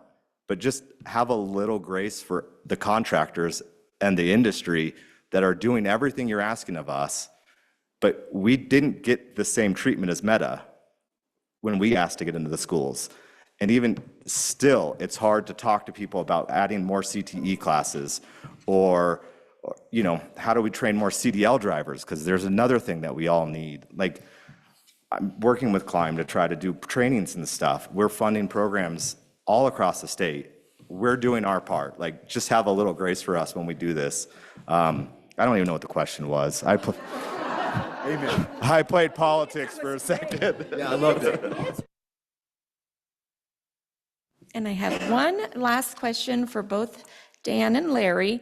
In what ways is the construction industry innovating its training and technology to create more opportunities to upskill the local workforce? I think just Adam's presentation that we had to start the day, right? Like, those are some of the innovative things we're doing to try to upskill. Even tonight, the South Triad at LCCC is holding a family engagement night, right? That hasn't been done before. So there's going to be 2 segments to this family engagement night for the South Triad of schools, where there's a youth component, right? Where we'll have cornhole and we'll have games and we'll introduce them to the trades with some simple things. There's going to be another section that's dedicated to the adults, to the aunts and uncles that come with these kids, to the parents that maybe are looking for a different way to move up in their skill levels or find a career that's better paying, better benefits, those types of things. So I think Adam's example to start the day, that's exactly what we're trying to do. As I mentioned before, that's a long game, right? We will still have to train all these people that we have coming in. So we understand that, but I think the collaboration we have between school district number 1, between LCCC. Everybody's kind of pulling in the same direction. And a big opportunity that we do have with the large employers, the data centers coming to town, is they show a strong willingness to make investments into this program, into the process. They want to help support upskilling our community. And long-term, once they're gone, hopefully we retain that skill set in our community. This is the heart of this question. Man, we operated a brick and mortar training center in Casper for about 20 years, and why contractors thought they should be in the business of education, I don't know, but it didn't end well, so we ultimately had to close it in 2022. That pissed a lot of people off. I mean, I've been going around the state for 3 years trying to repair relationships that I had with other people that we were training their people and stuff. Today, I should be hiring our first training director since we closed that training center, and their job is now to rethink what it looks like to train. We know COVID taught us we can do virtual trainings, so how is this training director going to go around the state virtually? Brick and mortar's not going to work for us. It almost bankrupted us. But you know, if I can get this person hired and get them empowered, we could see a whole new look of training, you know, specifically for the industry. There's more technology out there now. We've got robotics going in. You can watch a demonstration of an operator in a trailer somewhere switching between 3 different pieces of machinery on a job site. It's not real life yet, for Wyoming companies at least, but it's out there. I mean, I've seen the demonstrations go on, and if we're really low on operators, you get one qualified operator that can actually operate 3 pieces of machines at one time. What does that look like? How does that change our industry? So there's exciting things out there. The pivot, the roll with it, you know, adjust and figure it out. We're doing it. Adams South High Trade Academy, I was just in Rock Springs on Wednesday, and they have a CTE academy that they're opening up over there. Obviously, we have our trades high schools like Pathways that are doing their part. We're just all pulling the same direction and trying every way we can. But at some point, you're still putting a shovel or a bucket in the ground and digging dirt. So you still got to make that, I'm not going to use that word again. You still have to find a way to get kids excited about construction. So, but we know we have to train more. And Larry and I talked this morning, we're going to lose the brain trust of our industry in the next 10 years. And because we weren't in the schools, because we haven't valued construction as much in the last 30 years, we have a very gaping hole in our yes, young kids want to do it now, but we got to get everything out of our guys and gals, before they retire in the next 10 years, because that middle generation is missing. So we're up against the wall, but we're doing everything we can to adjust, innovate, bring technology in, so. Director, if I could add one little story. So Monday, Rochelle and I went down to Morgan County, Colorado, and the city of Fort Morgan. And if you don't know this, the largest string cheese factory in the world is in Morgan County, Colorado. It's a Leprino food plant. And what their challenge is that their workers are coming to Cheyenne to work, right? But they need a ton of pipe fitters, because if, I don't know, that cheese plant is like a refinery, right? It's just not petroleum. It's just a refinery for milk, making cheese. Okay, so if you have anything that's stuffed crust, that's where it comes from, anywhere in the world. And so what we were talking to them about is, what are you doing to train your next workforce? And so as an economic development organization, they actually have simulation type training equipment in their offices for the various jobs. And one of the reasons, like especially with welders, is if you're teaching somebody how to weld when they're welding, you waste a lot of material and it costs a lot of money. And so with these simulators, they're able to let the students make mistakes when it doesn't cost them a lot of money. So I do think there's solutions out there that are innovative, and I'm hoping that as AI continues, we'll start to, because these people have VR goggles. It was fascinating. It was like they were playing a video game, you know, they were welding with VR goggles and stuff on. So I do think there's opportunities. And like I said, this is not unique to us, but I do think what is unique is that we're having these hard conversations. And I would agree with you that if you see opportunities for these large companies to invest, to give grants, to help with some of these challenges and some of these programs, I would say they oftentimes have open giving, and they often have times when they do grant making. So please engage with people like Stacy or Chris Mickey at Meta and let them know what you need, because they're more than willing to help if there's an identified problem that can, by their investment, help the community. Our 501c3 would love to take your money. Well, thank you all so much. Very, very valuable information, and I know we're running a little bit over. It's fine. I'm not stressed out. It's 5 minutes, just fine. We're all good. But no, I mean, just I want to, very much thank, Larry, Betsy, Mayor Collins, Dan, for the raw conversations that we're having, right? This is really where the power and the conversations and ideas come from. And I mean, I took tons of notes. You guys brought up so many great stories, and you've all heard me on the council many times, coming freshly out of San Francisco from the AI Leaders Forum and meeting some of the world's top AI leaders, this stuff is not going away. The race to AGI is in full effect right now. So, that is artificial general intelligence. And so we're expected to hit AGI status in the next 3 to 5 years, ASI status probably by 2035. To get there, it is going to be this massive powerhouse. And every company in the world has that is trying to get there as fast as they can. So yeah, it's going to be here, and it's going to present some unique challenges. But I also I've said before with Wyoming, small population, we should be the most agile and the most nimble state in the entire country.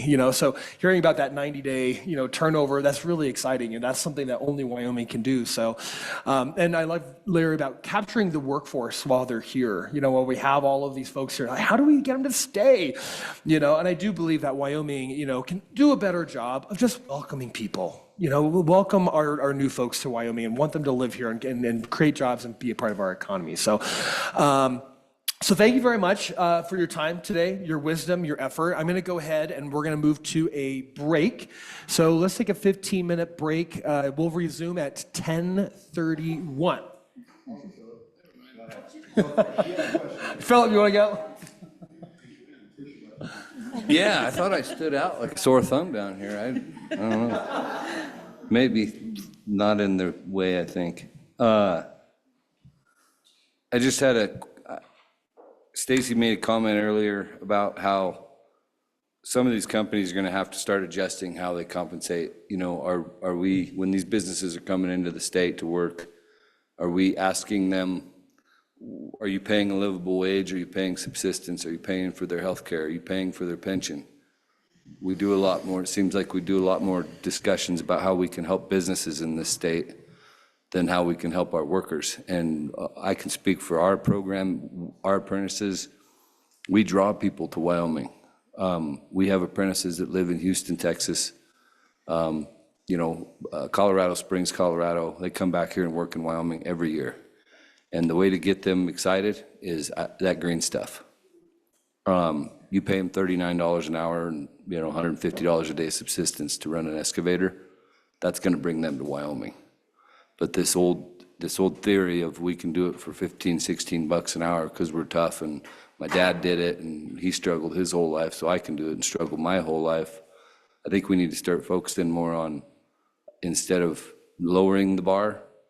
If I know one comment was, that the owner of the company had 4 different houses, then why are we looking for low-income housing for our workers? Our workers can't afford one house.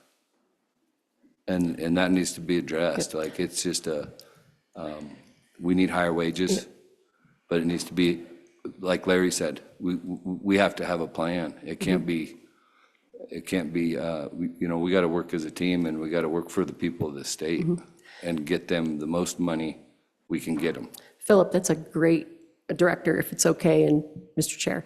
That's a great question. So one of the things I didn't mention is that when we do that intake, we ask about all those other benefits. So paid time off, health insurance, dental insurance, we actually make it a requirement. If there's any kind of land incentive that comes from Cheyenne Leads, if we gift them the land or discount the price or whatever that might be, they have to provide the full buffet of vacation, paid time off, sick leave, health insurance, at least 80% of the premium paid, all of those things. So great.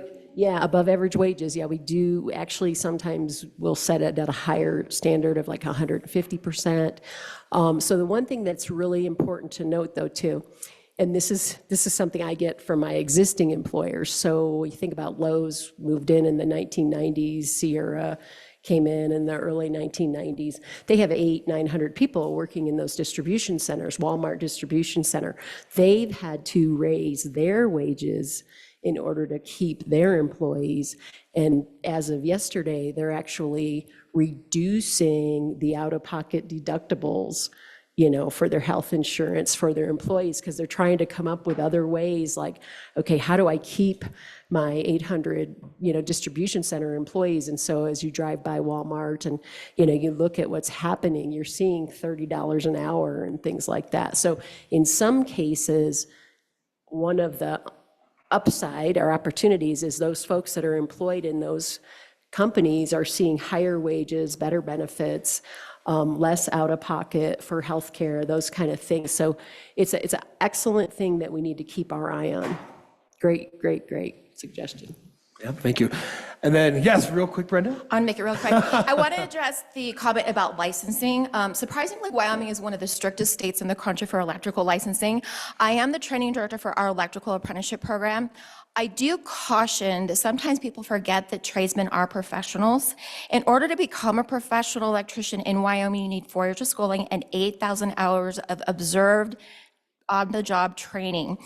Going back to the ratio of journeymen to wiremen and apprentices, that is a safety and quality training issue. So I caution people when they want to, modify that or decrease the education of a professional tradesman. So you can be an installer or you can be a professional. So we are professionals, we train professionals. We can maybe adjust how we do that training, but I just wanted to answer your question about where does that supervision come from? It's training and it is hazardous occupations too that we're dealing with. Thank you. Yeah, thank you, Brenda. All right, Dr. Aldridge, one last thing. One last comment. Yes.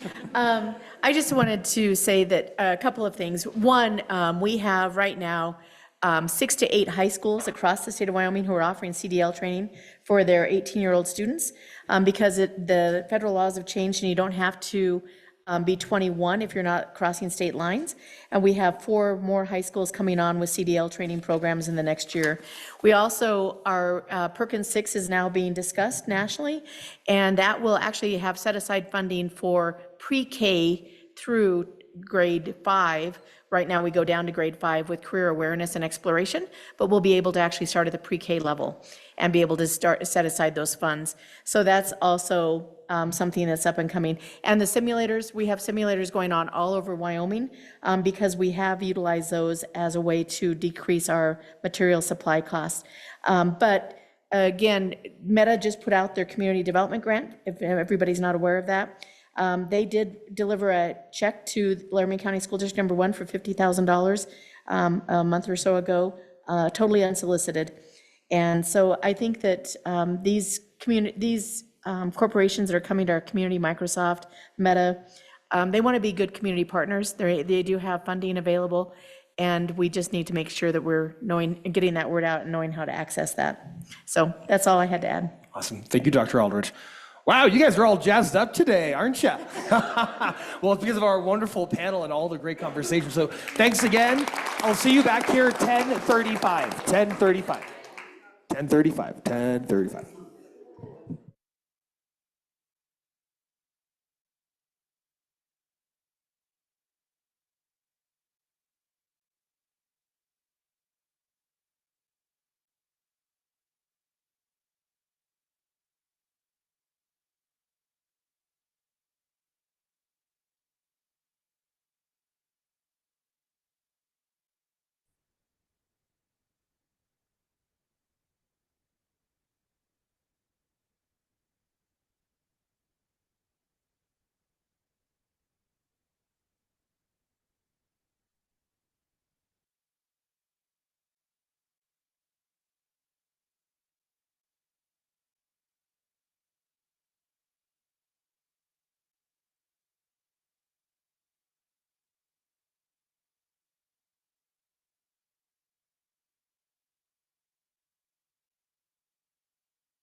All right, I'm gonna slowly call you all back, please.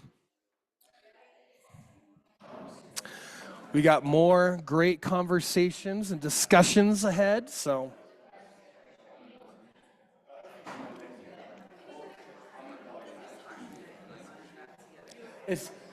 They challenge me every single time. Well, it's not a challenge, it's the hardest thing.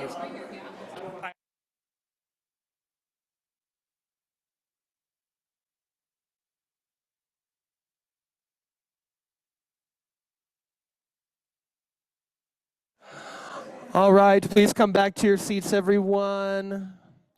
Wrap up your conversations.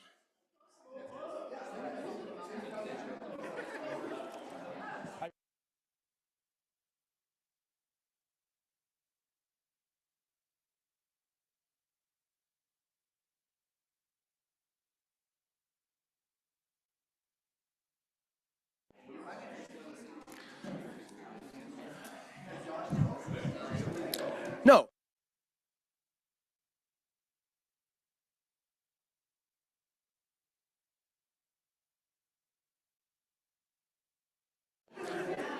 Okay, we have a council meeting, everyone. Yes, yes, yes. Hello. Come back, please. Yes, yes, yes.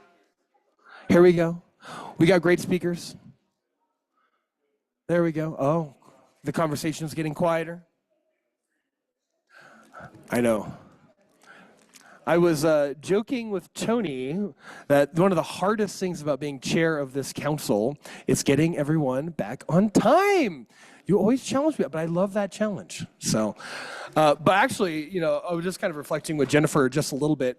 I've really enjoyed adding these panels to each of our quarterly council meetings. I think, you know, just kind of in retrospection, it gives us an opportunity to really get into some of the nitty-gritty stuff that's going on in Wyoming, and being able to bring in some of these city and state leaders to be able to share knowledge and meet them is something I've really done. And then the one change we've made since our meeting in Jackson is to add the break right after the panel, because I could see so many people wanting to go approach our panelists and they wanted to talk. So I feel like it felt more natural for us to have a break right after the panel. So and it looks like you all took great advantage of it. So thank you, thank you, thank you. And like I said, just a great, great discussion. So we've got more great discussions to go next. And so I'm going to go ahead and bring us back to our agenda.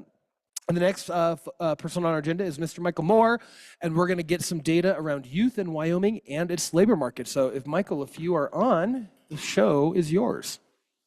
Mr. Chairman, members of council, I am here. I appreciate the opportunity to speak to you today. I'm going to go ahead and share my screen and hope that this works. All right, can everybody see my presentation okay? Yep.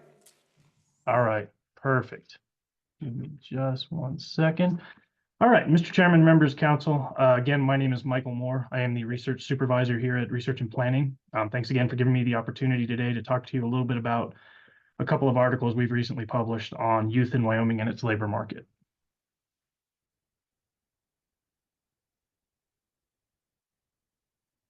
Just a little bit about Research and Planning to get us started. I'm sure a lot of people here are familiar with us. We are an exclusively statistical entity within DWS. We collect, analyze, and publish timely labor market information data.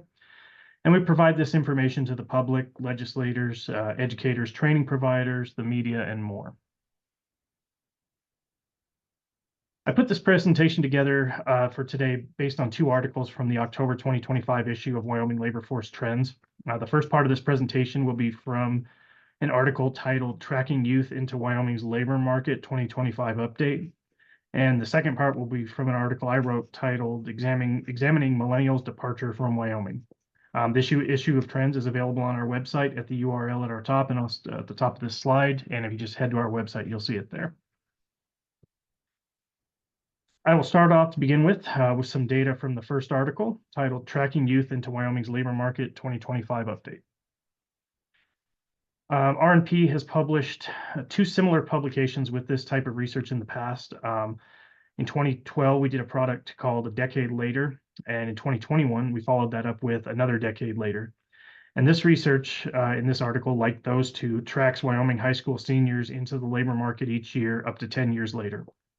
We have data for 14 cohorts or Wyoming high school senior classes from 2010-11 to 2023-24.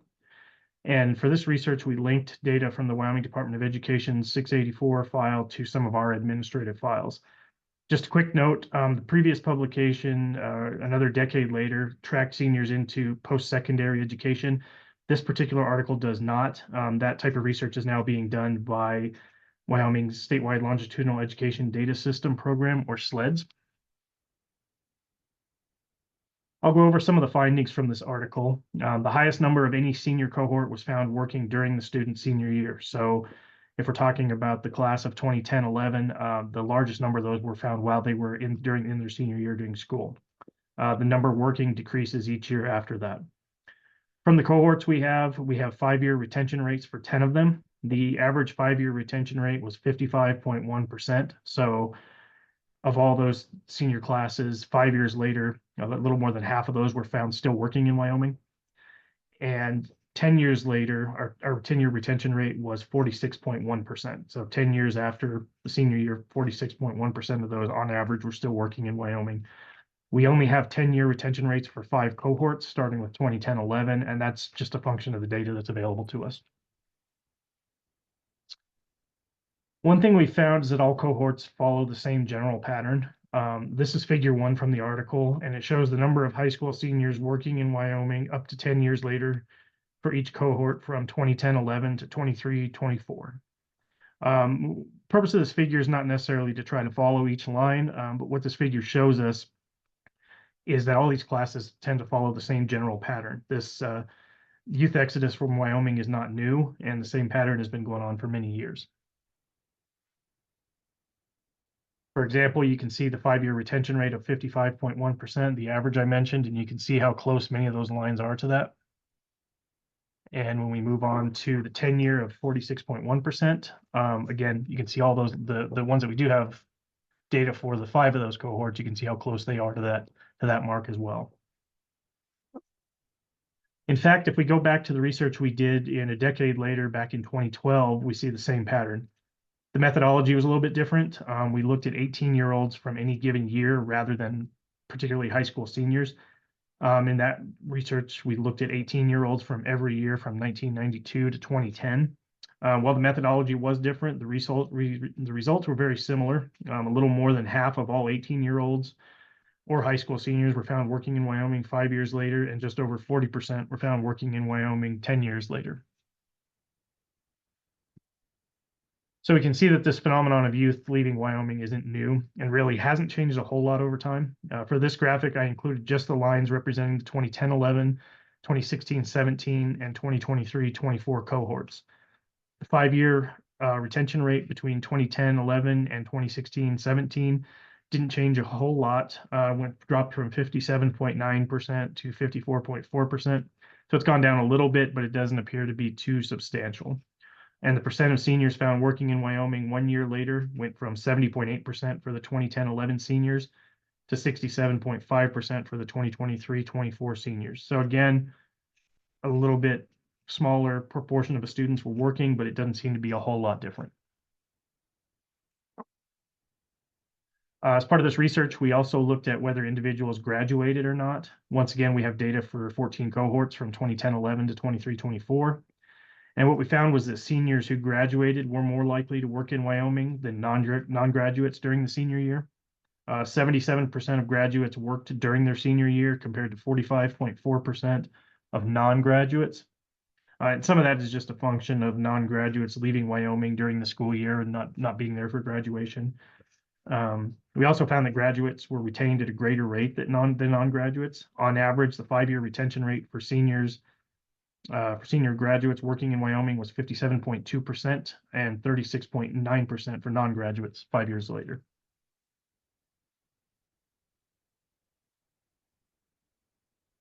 Part of the article, we focused on the 2014-15 class of high school seniors, as that's the most recent cohort for which we have data 10 years after graduation. More than half of all high school seniors from that cohort worked in one of 2 industries during their senior year. 29% in leisure and hospitality, 22.9% in retail trade. Not really surprising when you're a kid in high school, often you work in one of those 2 industries. 10 years later, the employment of the 2014-15 senior class still working in Wyoming was more evenly distributed across different industries. Of the 2014-15 seniors still working in Wyoming 10 years later, 15.4% were found working in healthcare and social assistance, just as an example. We see more of them working in industries like that and construction and mining and others. We also looked at the number of seniors from 2014-15 working in Wyoming by county, both during their senior year and 10 years later. When we look at seniors working during their senior year, Platte County had the highest percentage at 82.5%, while Crook County had the lowest of 64.3%. And when we move on to 10 years later, Converse County had the highest percent still working in Wyoming at 53.9%, while Teton and Niobrara had the lowest, each with 30.4%. I mentioned Platte County had a high rate during their senior year, and they also had one of the higher rates 10 years later at 52.6%. With that, I'll wrap up that article, and I will move on to the second topic for today's discussion, which is from the article titled Examining Millennials' Departure from Wyoming. This article focuses primarily on two generations of people, baby boomers and millennials. And baby boomers are those individuals born between 1946 and 1964. In 2024, they were between the ages of 60 and 78. And millennials then are those individuals born from 1981 to 1996. In 2024, millennials were between the ages of 28 and 43. Before we go any further, I just want to touch on why we singled out millennials for this research. Nationally, there are more working age millennials than any other generation. And as I mentioned, in 2024, millennials were between the ages of 28 and 43. So we're talking about real prime working age individuals here. The US millennial population keeps growing due to immigration.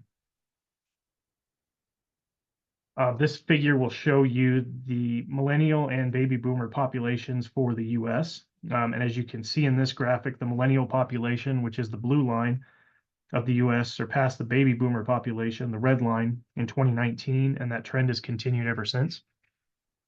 But when we look at Wyoming, baby boomers continue to make up a larger proportion of our population than millennials as of 2024, which we see in this graphic. Again, baby boomers are the red line, millennials are the blue line, and we see that ever since 2014, the start of this graphic, we've had more baby boomers than millennials working in Wyoming. Having a larger population of baby boomers than millennials isn't really that unique. In 2024, Wyoming was one of 20 states with more baby boomers than millennials, and these states are shown in red in this map. The states that are blue had more millennials than baby boomers. And so you can see that most of our surrounding states had larger populations of millennials than baby boomers, with the exception of Montana and South Dakota. Colorado, which is one of the states marked in blue with more millennials than baby boomers, actually had the second largest concentration of millennials, who made up 24.7% of the population, or about 1 in 5 individuals. In addition to looking at the overall millennial population, this research also looked at millennials working in Wyoming. So in 2024, our millennial population was 122,585. Compared to 2014, that was a decrease of about 8,300 individuals, or 6.3%. But when we look at the millennials working in Wyoming, we saw an even greater decrease. We had 98,925 millennials working in Wyoming in 2024, which was down more than 23,000 from 2014, or 19%. In this graphic, you can see just how much more dramatic the decline in millennial workers was compared to the change in the overall population. During each of the last 3 years, we've actually seen moderate growth in the state's millennial population, which is the black line at the top, with an over-the-year increase of about 500 people each year on average. But the number of millennials working in Wyoming continues to decline.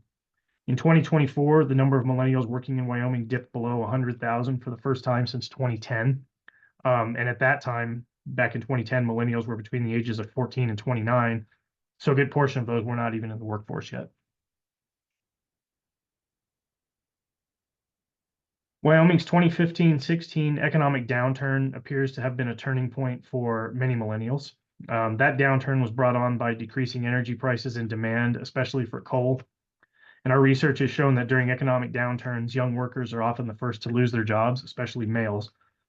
In 2015, millennials were between the ages of 19 and 34, so they would certainly have met that criteria of young workers who probably would have been the first to lose their jobs. And one of the most important factors during this turning point was that all of our surrounding states had growing economies during that time. This graphic will help you visualize what made the 2015-16 downturn so much different. The graphic shows the over-the-year percent change in average monthly employment in the US, Wyoming, and our surrounding states from 2008 to 2018, based on data from the QCW, or the Quarterly Census of Employment and Wages. The prior economic downturn, 2009-2010, is that first gray bar on the left. And during that time, Wyoming, which is the red line, and all of our surrounding states and the US lost jobs consistently during those years. We had the national recession going on at that point, and along with our own economic downturn. So during that point, Wyoming people who lost their jobs couldn't necessarily just pick up and move to Colorado or Utah and find another job. But when we go on down the line here and we look at that second gray bar, that's the 2015-16 downturn. And you can see that Wyoming, the red line again, lost jobs for a prolonged period of time. But when we look at the US and all of our surrounding states during that same time, we see continued growth in 2015 and 2016 and then on through 2018. During that period from 2015-16, all of our surrounding states added jobs at a rate of around 1% to 4% while we were losing jobs.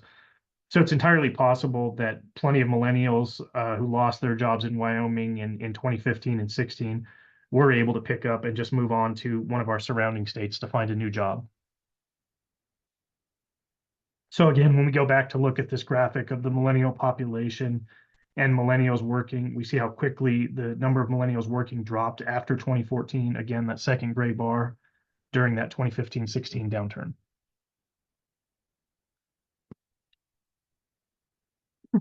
So just to wrap things up today, we know the departure of youth from Wyoming isn't new. Of all the senior years we looked at, beginning with 2010-11, 55% of all high school seniors on average were found working in Wyoming 5 years later, and 46.1% were found working 10 years later. Wyoming has seen a large departure of millennials from its workforce, and these are prime working age individuals right now. And the departure of millennials seems to have really picked up during the state's 2015-16 economic downturn. And the number of millennials working in Wyoming continues to decrease, even though we've seen a little bit of an uptick in the population. With that, I will go ahead and wrap up the presentation today. Thank you for inviting me to speak here. If you have any questions at all, please feel free to reach out. My email address and phone number on this slide, and I'm glad to help you find any data you might need. Thank you. Thank you very much, Michael. I'll kind of open it to council questions, but I think a lot of you know my kind of personal opinion on this. Personal opinion, this is scary data. This is probably, I would say, Wyoming's one of Wyoming's largest opportunities that we have. We are the #1 in the nation to ship our youth out, our workforce. We train them here, we do our best, and they go. And I don't quote me on this, but I was looking at where a lot of these folks go. They all just go right next door. A lot of them, actually, I think the #1 state that Wyoming likes to go to is Colorado. A lot of them go to Idaho, Utah, Montana, Nebraska, South Dakota. So basically, they're not straying too far from home, but they don't want to stay here. So yeah, this data to me is very concerning, and I really want to make sure we are paying close attention. As Michael kind of mentioned, it's also, not only have we always had this problem, it's accelerating. So, yes, Bria. Thank you, Mr. Chairman. Michael, thank you for that. I definitely agree with, you, Mr. Chairman, all of the data that this is a problem. I did want to ask about the nuance of remote work within that. Looking at that chart showing kind of the millennial population increasing, millennial workers decreasing. I myself am that group of a millennial worker who lives in Wyoming, spends my money in Wyoming, but earns it elsewhere through a remote job. And so wanted to just see if there was any of that data that you all are collecting that might fill in a little bit of that information gap and what that looks like. I do know in my social circle, I am very much not the only person doing that. So if that's the case, that has to be a larger part of the conversation. So yeah, would be curious to see how that's being tracked. Yeah, thank you, Mr. Chairman, members of council. Monitoring telework is a little difficult. It's something we have looked at. It's something the Bureau of Labor Statistics has looked at and not found a great way to capture that data yet. If we look at it the other way, we can kind of identify people who are living here in Wyoming and earning it and maybe coming from another state. But since we don't have wage records from other states, we have a hard time of identifying how many of those people are doing that. The current population survey from the Census Bureau does capture some of that. We've looked at that a little bit. I don't know how reliable that is given the small sample size. But I think you're right, Bria. I think when you look at the increase in the millennial population, I certainly think millennials are more mobile than and have more tech savvy than older populations. And you see the increase in the population. I think that you're absolutely right that there's more of them living here and you said earning their money elsewhere. Great, thank you, Michael. Any other council questions or discussion? Yes, Ms. Goldberg? Thank you, Mr. Chairman. Just real quickly to add, you mentioned number one or worst. I don't know if we want to call it number one for outmigration, but it's also double the national average. So that's a little more sobering number than number one. The top destinations are Denver, Salt Lake, Billings, and to an extent Fort Collins. And then there's some Houston in there. We're bleeding engineering graduates with that big energy sector down there. I think the Business Council, we did a poll in late September, 514 registered voters. Trying to look at, because we keep hearing people don't want to grow, Wyoming doesn't want to grow.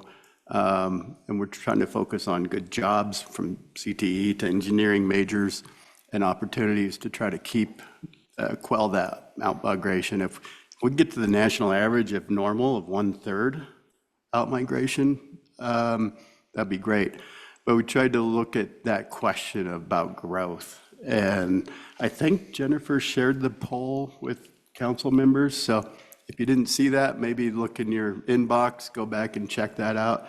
There was an appetite for growth. And there was even a question to really drill down on the acceptance of some of the stressors and pain points that comes with traffic, congestion, things like that. And there was still support for that growth. I think and these aren't, people call it brain drain. Families breaking up, and it's children leaving, and grandparents and parents losing that connection with their children and their grandchildren. So I think we really need to personalize that and not just talk about brain drain. But I encourage people to look at the poll results. You should have those from Jennifer, so thank you. Yeah, thank you, Ron. Yeah, so just something that we should all continue to pay very, very close attention to. So, yes, Jerry. Thank you, Mr. Chairman. And to add on to your point, Ron, I think a common argument that we hear is this boomerang effect. And so to one of Dan's points earlier is that I think we should be celebrating youth that are leaving and finding jobs elsewhere, but typically we piggyback that onto the point of, because once they want to raise their family, they're going to be coming back to the state. So my question for you, Michael, I guess, is that actually happening? Like the data that you're seeing, are millennials returning back to Wyoming to raise families? I mean, looking at it right now on the screen, I think the answer is no, but can you opine on that a little bit? Yeah, Mr. Chairman, members of council, I don't know that there's enough data on millennials yet to know that. I think millennials maybe are still young enough that they haven't reached that. I know, anecdotally speaking, I fit in that category. My wife is originally from Casper. I'm originally from Colorado, but we did, as Ron mentioned, we moved to Houston for 5 years right out of college, right after my wife graduated from the University of Wyoming, and then came back to Casper 5 years later. So we certainly see that. We have not quantified that. That's something we've talked about looking at. One of the ways we've kind of just looked at that just briefly is we do have data on the Wyoming driver's license files, and we can see where people surrendered their driver's licenses to, so we can see which states they would have gone to. It's kind of something new we haven't really dug into yet, but it's certainly something on our radar. Awesome. That'd be fascinating data, yeah. 'Cause I mean, I would love to see some data that shows that people do come back, but it would be kind of a double whammy if they leave and they don't come back. So, awesome. Thank you all very much. Oh, more comments? Yes. Sorry, thank you, Mr. Chairman. So there was a comment earlier, I think the mayor made a comment about people leaving for more metropolitan areas. And I think that that's, if I remember right, and I want to double check this thought process, Ron, but if I remember right, the survey data that was analyzed for that assumption was from the University of Wyoming, and it didn't actually directly ask, are you leaving for a job? And so I'd have to go back and look at the actual questions, but I think that there's some more information that could be garnered in that space as to why are people actually leaving? Is it job opportunities? If so, how do we do a better job of letting them know about those career opportunities? And if it's not, you know, what are some of the other things that we can do? And I think amenities is absolutely one of them. Some population centers, people want things to do. Childcare and housing are another issue. And those are things that we've been talking about for a long time. But I think that that's an area that we can drill down more into, and it's not, maybe not necessarily workforce services group to do that work. I might be, but I think that there's a question that lies for me still around why are people actually leaving? And then how do we recruit these folks back? We haven't ever really done a good job of Wyoming is talking about come back, we want you to come back. We always have that very loud, not in my backyard voice that is heard in the news. And so when people are looking at Cowboy State Daily or they're looking at other news sources after they've left Wyoming, I think that across the board, we have to change that narrative because people are looking at it saying, oh, wow, they don't want growth. They don't want this. They don't want that. And that's a small majority of the folks, as Ron just stated, it's a small majority of the folks. And so I think all of us kind of have the responsibility to go out into our communities and start to change that narrative and figure out maybe as a whole how we as a council can have those conversations and change that conversation for folks across our state. Yeah, great insight. And then Ron, did you have one thing to add? No, you're good. Dr. Aldrich? I was just going to say, I think, and this is probably one of my soapboxes, but it's developmentally appropriate for young people to want to leave Wyoming or to leave their community when they graduate. I think probably all of us, if we went around the table, would say, yeah, we wanted to get out and explore the world. It's all, and I think we're freaking our young people out, quite honestly, by saying that, you know, we keep talking about, we need to keep you here, we need to capture you here, we don't want you to leave the state. And I think that if we would maybe change our approach and say, you know, we understand that you want to go out and explore. We get that. And then plant the seeds of, you know, we are working really hard to create jobs so that once you've gone out and gotten your best and brightest ideas that you want to come back here and raise your family and build your social network. One of the things we know from research is that if we can get a student to stay in Wyoming for 3 years through an internship or through some sort of a work experience, that they are more likely to stay in the community once they've finished that 3-year internship because they've built their social network and social capital and they've recognized the opportunities available in Wyoming. But that, we're missing, I think, that piece, right? And so trying to get those young people an opportunity to have those work experiences, whether they're leaving a community college with a certificate or an associate's degree or the University of Wyoming, and giving them that opportunity to build their skill set for that 3-year period while we encourage them and motivate them and mentor them and coach them that there are lots of opportunities here. Or saying to those that are leaving, gosh, we understand your desire to leave, but when you are ready to come home, these are the opportunities that we have for you. I think it freaks kids out when we say, we're really working on keeping you here and we don't want you to leave. That is totally like, oh my God, and it's kind of creeperish if you think about it. So I just think that maybe we need to change our messaging and our approach to our young people. And we keep telling each other this, and we keep talking about it with the baby boomers and people that are here. But we really haven't figured out a way to get a message to our young people that would counteract this you know, large leaving of our state. So I just think maybe we're having this conversation in the wrong circles. Maybe we need to be having these conversations with our young people and talking about the need and the importance of gathering great ideas and talking to some, to our population about it's important that young people have opportunities to travel and to have some experiences before they graduate. Because I think that's one of the other issues is we have a lot of students, when I was teaching, we had a lot of students who had never been on an airplane, who had never left the state of Wyoming or had never been outside of Wyoming and Colorado and had really limited experiences. And so I think maybe we just need to change our messaging and who we're talking to, because talking to each other, we're all here and we're all old and it's not going to help. I mean, quite honestly. So just a thought. Yes, another great perspective. Last one, Katie. Oh, man. I don't, this feels a little bit risky to say, but, and obviously this is so much bigger than messaging, but I really worry that in a lot of communities in Wyoming, you can't deliver a baby. Like, how are we recruiting and keeping young families here when our policies are really not supporting young families, whether it's medical care or schools or libraries, or like, I really don't mean that in a political sense. I just think, how are we really thinking about our investments and policies beyond messaging, and how are we really becoming a state that Wyoming families want to be, young families can and want to be in? Yeah, all great points, great perspectives. Oh, Ron, fine. I'm sorry. I said no last time, but real quickly, great point. There are some chicken and egg problems. The mayor talked about housing. There's daycare deserts, there's healthcare deserts. So there, there's good jobs too that addresses it.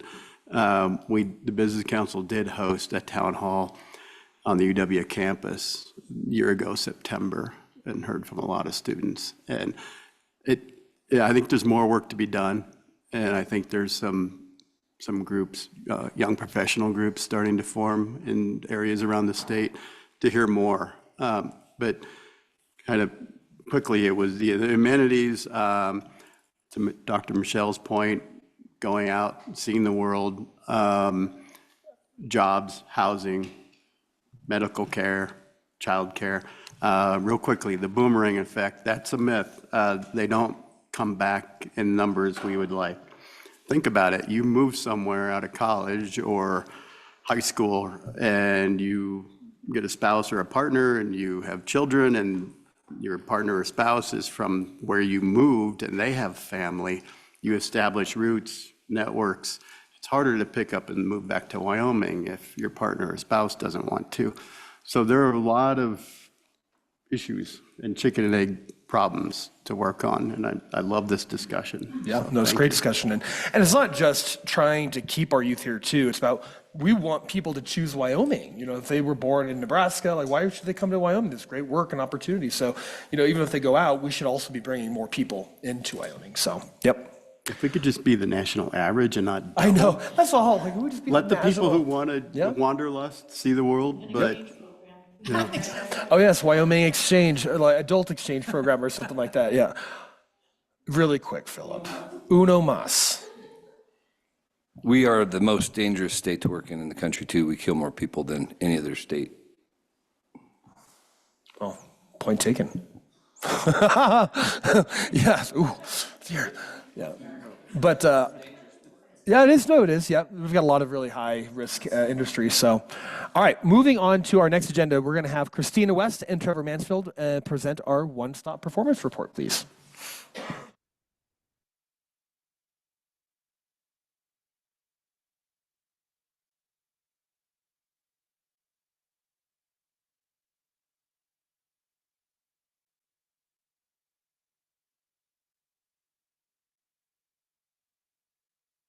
Michael, if you could stop sharing, that would help me a lot.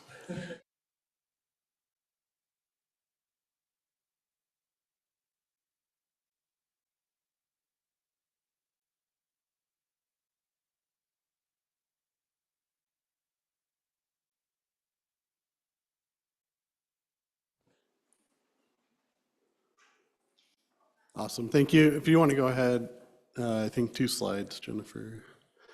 We wanted to start with the performance year 24 annual performance review. Next slide, please. So I just wanted to give a little background on this process before we dove in too deep. Every 2 years, Jennifer and my team meet with DOL to negotiate our performance rates for the next 2-year period.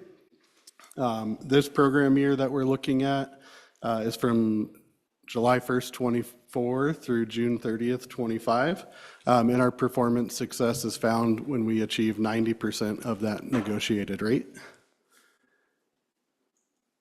The areas of performance that we look at are employment rate in the second and fourth quarter after exit. So if somebody is employed or not. For youth, this also includes if they've gone on to additional education or training. Then median earnings, credential rates, which are things like a CDL license or an associate's degree, and then measurable skill gains, which are improvement in skills, can be report cards, test scores, or other milestones along the path. The first program up here is the WIOA Youth Program. So our strengths over the past year were the median earnings, credential rate, and MSGs. Where we have opportunity to improve going into this new year that we're in is with the employment rates second and fourth quarter after exit. The next program is the WIOA Adult Program. We have very good median earnings, over 200% of the negotiated rate.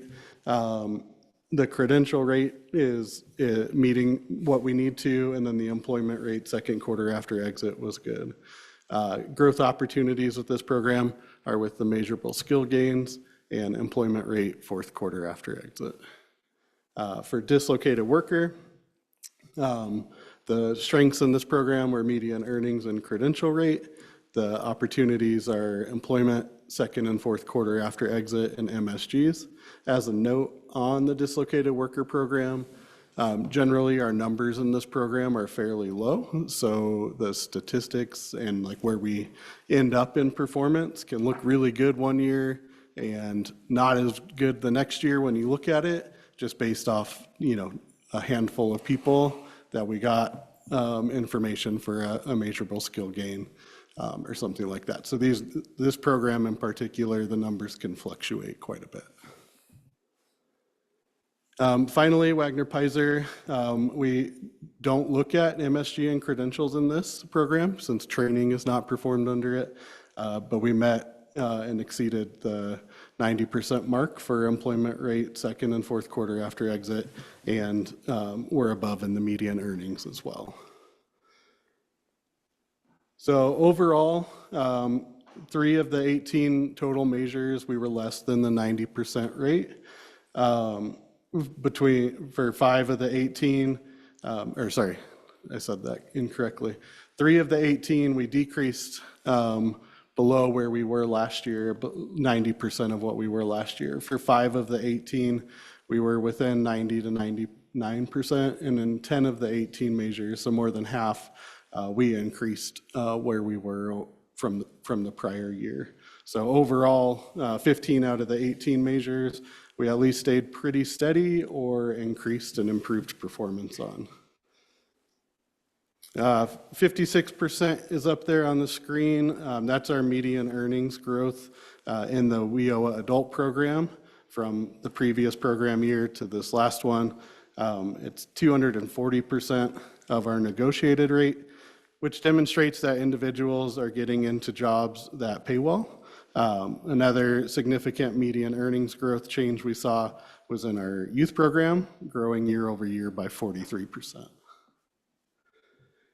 2.72, this number is the growth in youth participants with a measurable skill gain logged for reporting. So it nearly tripled over last year.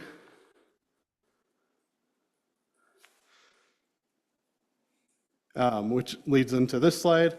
Both our Workforce Center team and the teams behind the curtain, so to speak, have spent a lot of time and effort focused on making sure that the efforts are documented, particularly with MSGs and credentials. We had staff training throughout the year, and we really are getting into a regular cadence with the new management information system that we're using on reviewing these to ensure that these numbers continue to show the great success that we're seeing. Moving forward, our teams are really looking at the exit and follow-up processes, which will address the opportunities we saw as we went through the different programs. Exit, just so you all know, exit's the point in time in which someone's active participation in the program ends, and follow-up is a period for about a year after their exit, where we continue to follow up with them, make sure they're employed, and see if they need any additional support.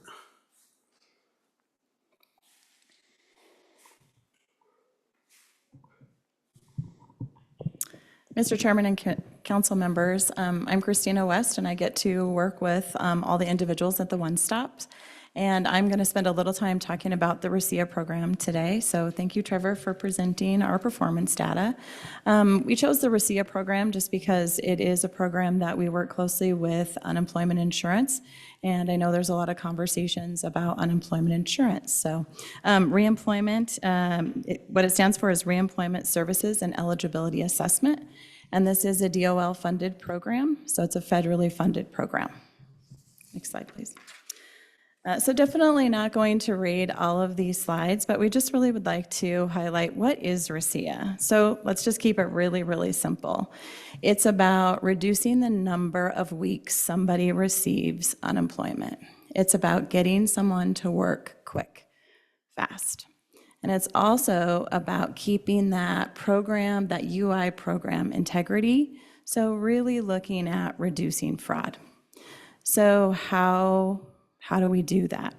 So one, we really focus on early intervention, right? We want to meet with these UI claimants as soon as possible. And we want to make sure that we're not just waiting for them to come into a workforce center when their money is about to end, but we want to catch them at the beginning. We want to tell them about what we do and what services we provide. And we want to make sure that everything we provide for them is very focused on reemployment as well as on what their needs are. What I define as the 3 C's, you can kind of maybe find them throughout. The program really helps us with collaboration, consistency, and communication. So on the next slide that Jennifer moved to, the program requires us from Department of Labor to complete a state plan every year. And so we started this in 2022, and that was really just our development year, trying to figure out what is this and what are we going to do. The state plan asks for us to define goals, to really look at how we're serving participants, what are our strategies, what are our efforts we're going to do to collaborate more. There's also a big piece on an evaluation that I'll talk about. And then, of course, our performance measures. So if you look at the chart there, we have 3 main goals. And again, always to help people gain employment quicker. We want to reduce the number of weeks they're on unemployment. And we do that, again, by meeting with them sooner rather than later. The second item is better outcomes. So really looking at ways to find stronger placement, better quality of jobs, looking at more long-term employment, not something that might lead to them just being laid off again. And then the last goal that we have is to strengthen the alignment. So I'll talk about alignment with core partners and the community a little bit later on another slide. So how does this really impact Wyoming? Well, as you can see, we started in 2022, and then we started really seeing participants in 23. And so you can see that we're gradually seeing more and more people. And our focus is really to start realigning our service strategies or our service delivery so that we can continue to increase that year after year. A couple of things that are mentioned on the far right side is our program in Wyoming. We elected to provide 2 RICIA appointments per claimant. Now, I'm not saying everyone's going to find a job in 2 appointments, but those appointments will be funded by the RICIA program. And then if they haven't found that employment, that's when we look at co-enrollments with our other federally programs. So the very first appointment is the initial appointment. That's usually about 90 minutes with lots of things we must do. If the claimant does not attend that appointment, it does negatively impact their UI benefit and they stopped receiving benefits. So, there's a great impact if they do not come to that first appointment. An issue is set and it is not resolved until that individual attends that appointment. The subsequent appointment is just for us to make sure that we're remaining engaged with them, that we're connecting with them, and we're making sure that they're connected to other services, and that we're continuing to meet with them to really individualize their career pathway, to provide career planning. Oftentimes, we also do direct referrals from a business to a RICIA claimant. So that's usually the second appointment and then throughout until they've gained employment. So when you hear me talk about the first appointment, if they don't attend, they will no longer receive their benefits. Definitely outlines that this is a compliance program. There's definitely something over saying, hey, you must do this. But it is also a place where we really want to connect with these individuals and really give them hope, because often when they come to the workforce center and they've just been laid off, it's a pretty uncertain time for them. One piece of RICIA that's different than most all of our federal programs is there is a requirement to have an evaluation done built into the state plan. So we must show Department of Labor that we are looking at our service delivery strategies through an evaluation. We have elected to work with a national contractor called ABT Associates, and we will be starting our evaluation in 2026. So even though we haven't started our evaluation yet, we have been looking at what are other states doing and what are some best practices. So one of the things that you'll see is that we have purchased an online scheduler, and this is going to be rolling out in probably a couple of, I want to say weeks, but let's just say a couple of months. So this will really streamline how individuals can make appointments, and it'll also streamline how case managers can know when they have appointments and when they don't, so it's a time saver. And then we also have created some podcasts for anyone that has recently been laid off that are just, have lots of questions around reemployment and many, many different topics. So if any of you are interested, I would like to talk to you about some podcasts. We would love to have you participate. These podcasts are located on our site, so individuals can listen at any time, and they're available to anyone, not just UI claimants. So collaboration is key with this program. All 18 workforce centers participate in the RICIA program. And in order to really make this a success, we have to lean in to all of our core partners. The RICIA funding that we do receive, there are no participant dollars. So if the individual needs training, they need help with a support service, we must co-enroll them in other programs or make referrals to other community entities. And last, but definitely not least, really it's the staff that are the heart of RICIA. Without our staff, this program would not be the success that it is and that it will continue to be. And so I think it's really important to just talk about how UI is more compliance driven, and I think sometimes some of the things that we do in the Workforce Center not so much.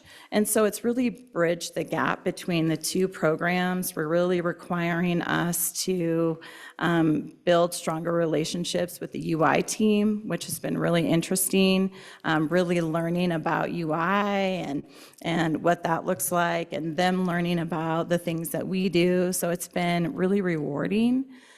We also meet with UI frequently so that we're making sure that we're serving the claimants the best we can.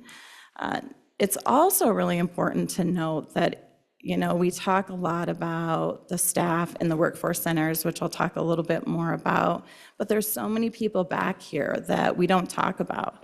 There's fiscal staff, there's program managers, and all those people behind the scenes, they really make this work as well. So when it comes to the workforce center staff, I just really want to thank them. They go above and beyond in serving these RCEA claimants, and they just make this work so seamless. So I just want to thank all of the RCEA case managers, business reps, and then of course you see Shelby's name. She is the program manager, so if you ever have any questions, you can reach directly, you know, out to her.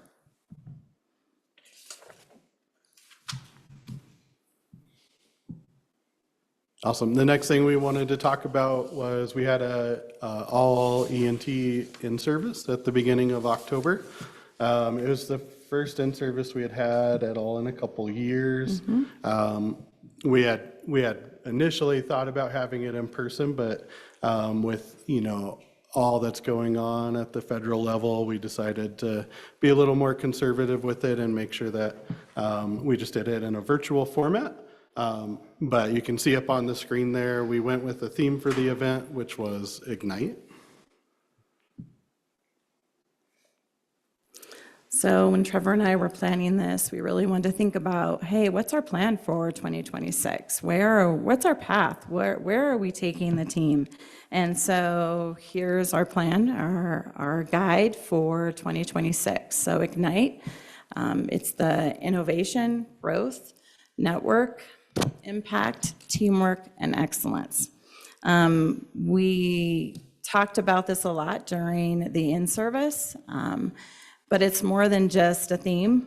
We don't want this to just be something that's a one or done. It's really how we are planning the next chapter.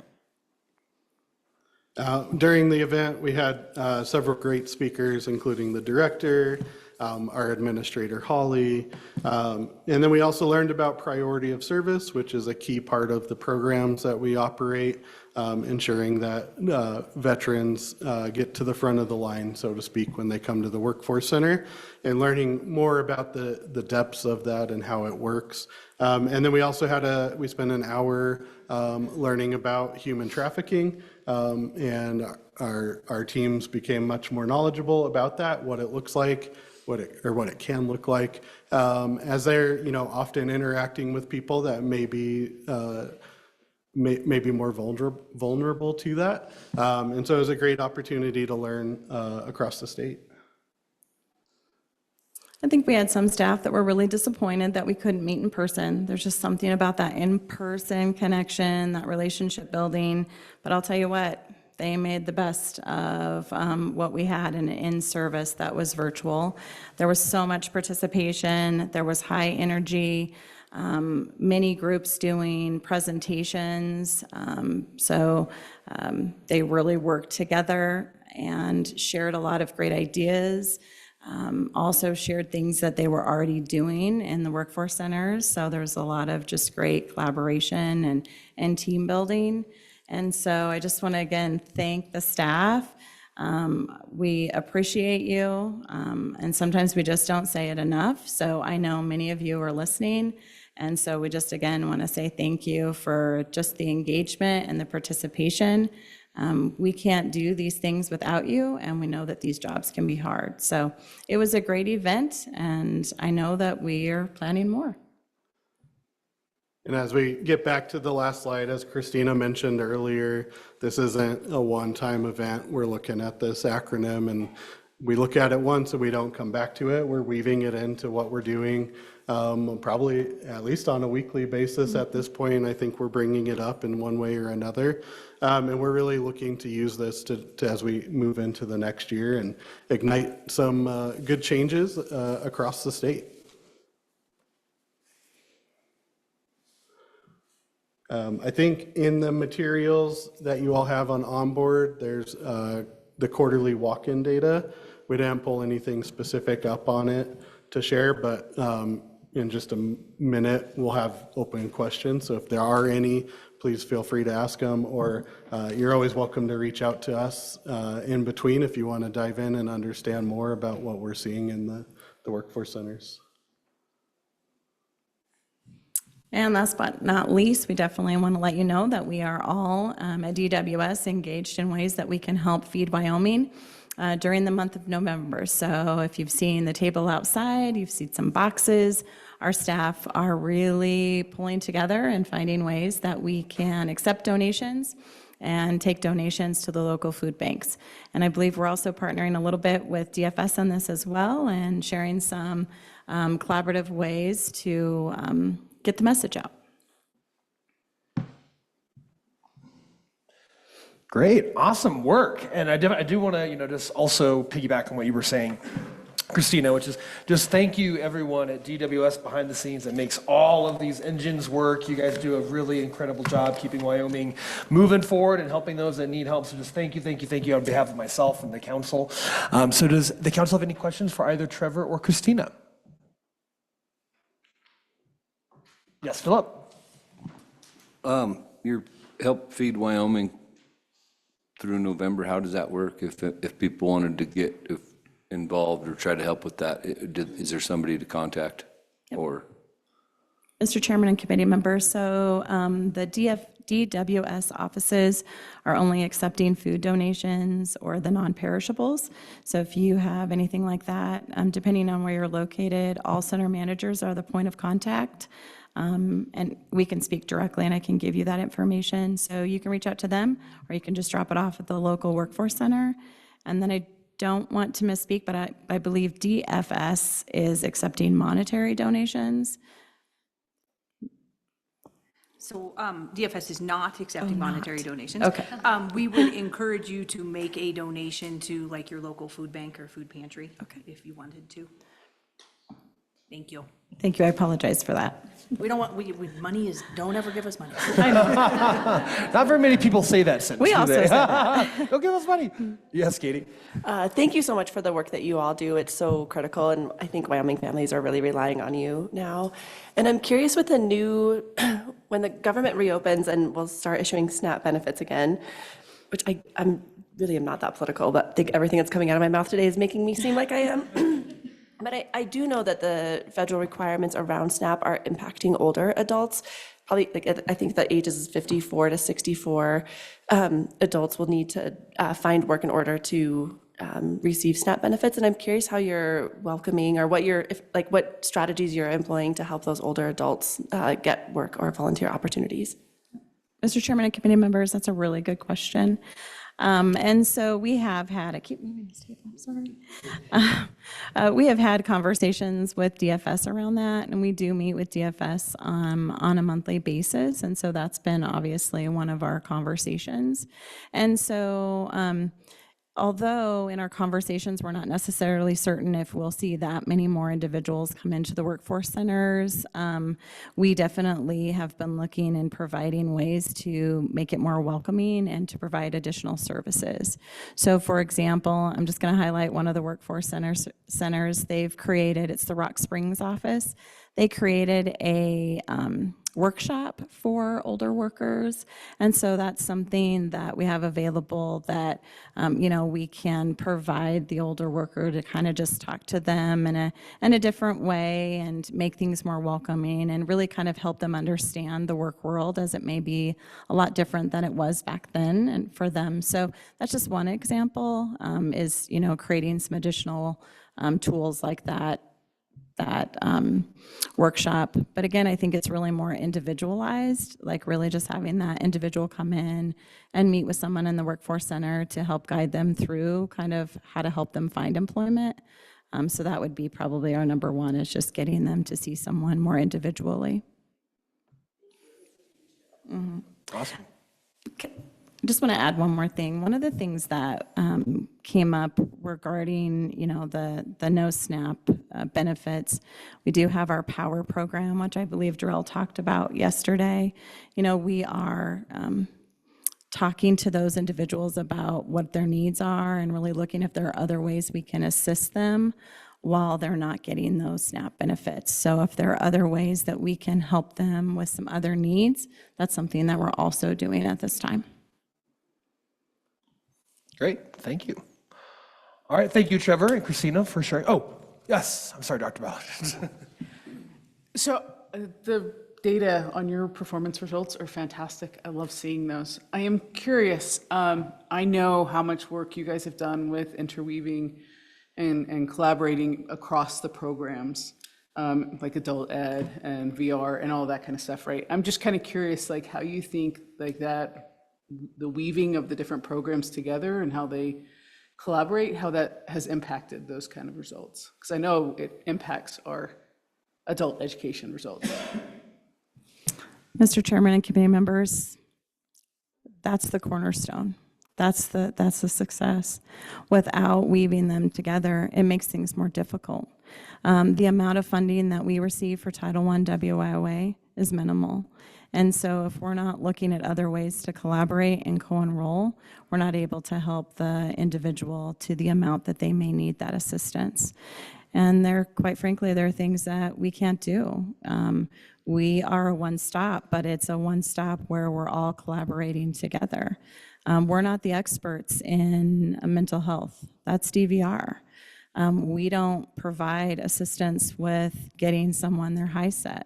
We can pay incentives to encourage them to get it, but we can't actually provide that. So it does require that collaboration to help that individual be more successful. And I think that does show in our performance. And I would just add to that too, I think we've seen the complexity of challenges that people are bringing with them increase over the past few years. And I don't anticipate that changing as we move forward. And so it's vital that we're working together, the different programs, formal and informal partners, to figure out how we can best serve these people, because none of us, no agency can do it all. And we need to know what each other can do and how we can braid services for that participant. Mr. Chairman, just as a follow-up, I would agree. I mean, we're definitely seeing, right, our adult ed is one of the best in the nation, and we too are very minimally funded. The impacts it has is phenomenal. And students are able to be successful because they have then the supports of the services you provide that help them with some of those other needs, right? And so I appreciate all the collaboration between your programs and the ones that we oversee. So thank you. Yeah, thank you. Thank you, Trevor. Thank you, Christina. But they can't leave. I'm not moving though, but they have to stay there. Oh. Just in case there's questions on this, but I'm gonna. Go for it, Jennifer, for 2024 WIOA evaluations. Thank you, Mr. Chairman and members of the committee. I'm making those two stay up there because it's fun for me. And if you have any questions, they're the folks. I just know the report. So members of the council and the chairman, it is a required activity of the WWDC to conduct an annual evaluation of the workforce system, specifically Title I. Now, each year there's a different method that we go through when we evaluate the data. So the goal of this evaluation was to assess the Title I programs with the integration of the, I got to go back to this title, the Golden Age Workforce Strategy. So the document that we shared in Jackson that's quite long and basically is our glimpse into the roadmap from our administration on from the federal level on ways that workforce will go forward. And so we used the strategy in looking at the data from 2018 to 2022 Pearl data. And the Pearl data, Trevor can say what it is, but basically all of our performance measures that we went through, all of them for those 3 programs from 2018 to 2022, all that information was used in this analysis.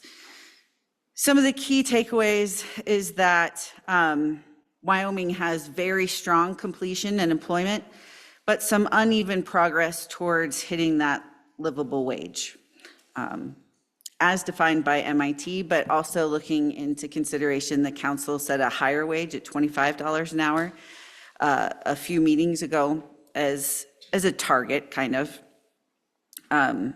So that's what we're looking at. The America's Talent Strategy has several pillars. In this evaluation, it was 3 pillars that were analyzed for this data. So the industry-driven strategies, worker mobility, and accountability are the 3 pillars that we focused on for this evaluation. As I said, some of those key findings is that we have great completion and credential attainment. So of the 996 participants, 801 received or completed a credential. And that exceeds the Workforce Pell benchmark. And so that's some of the looking into the future that we have to do when it comes to the new Workforce Pell. So Wyoming's in a great place when it comes to the participants in WIOA that we're serving and their credential attainment with our, so specifically in the adult program, it has to be people who are on our eligible training provider list.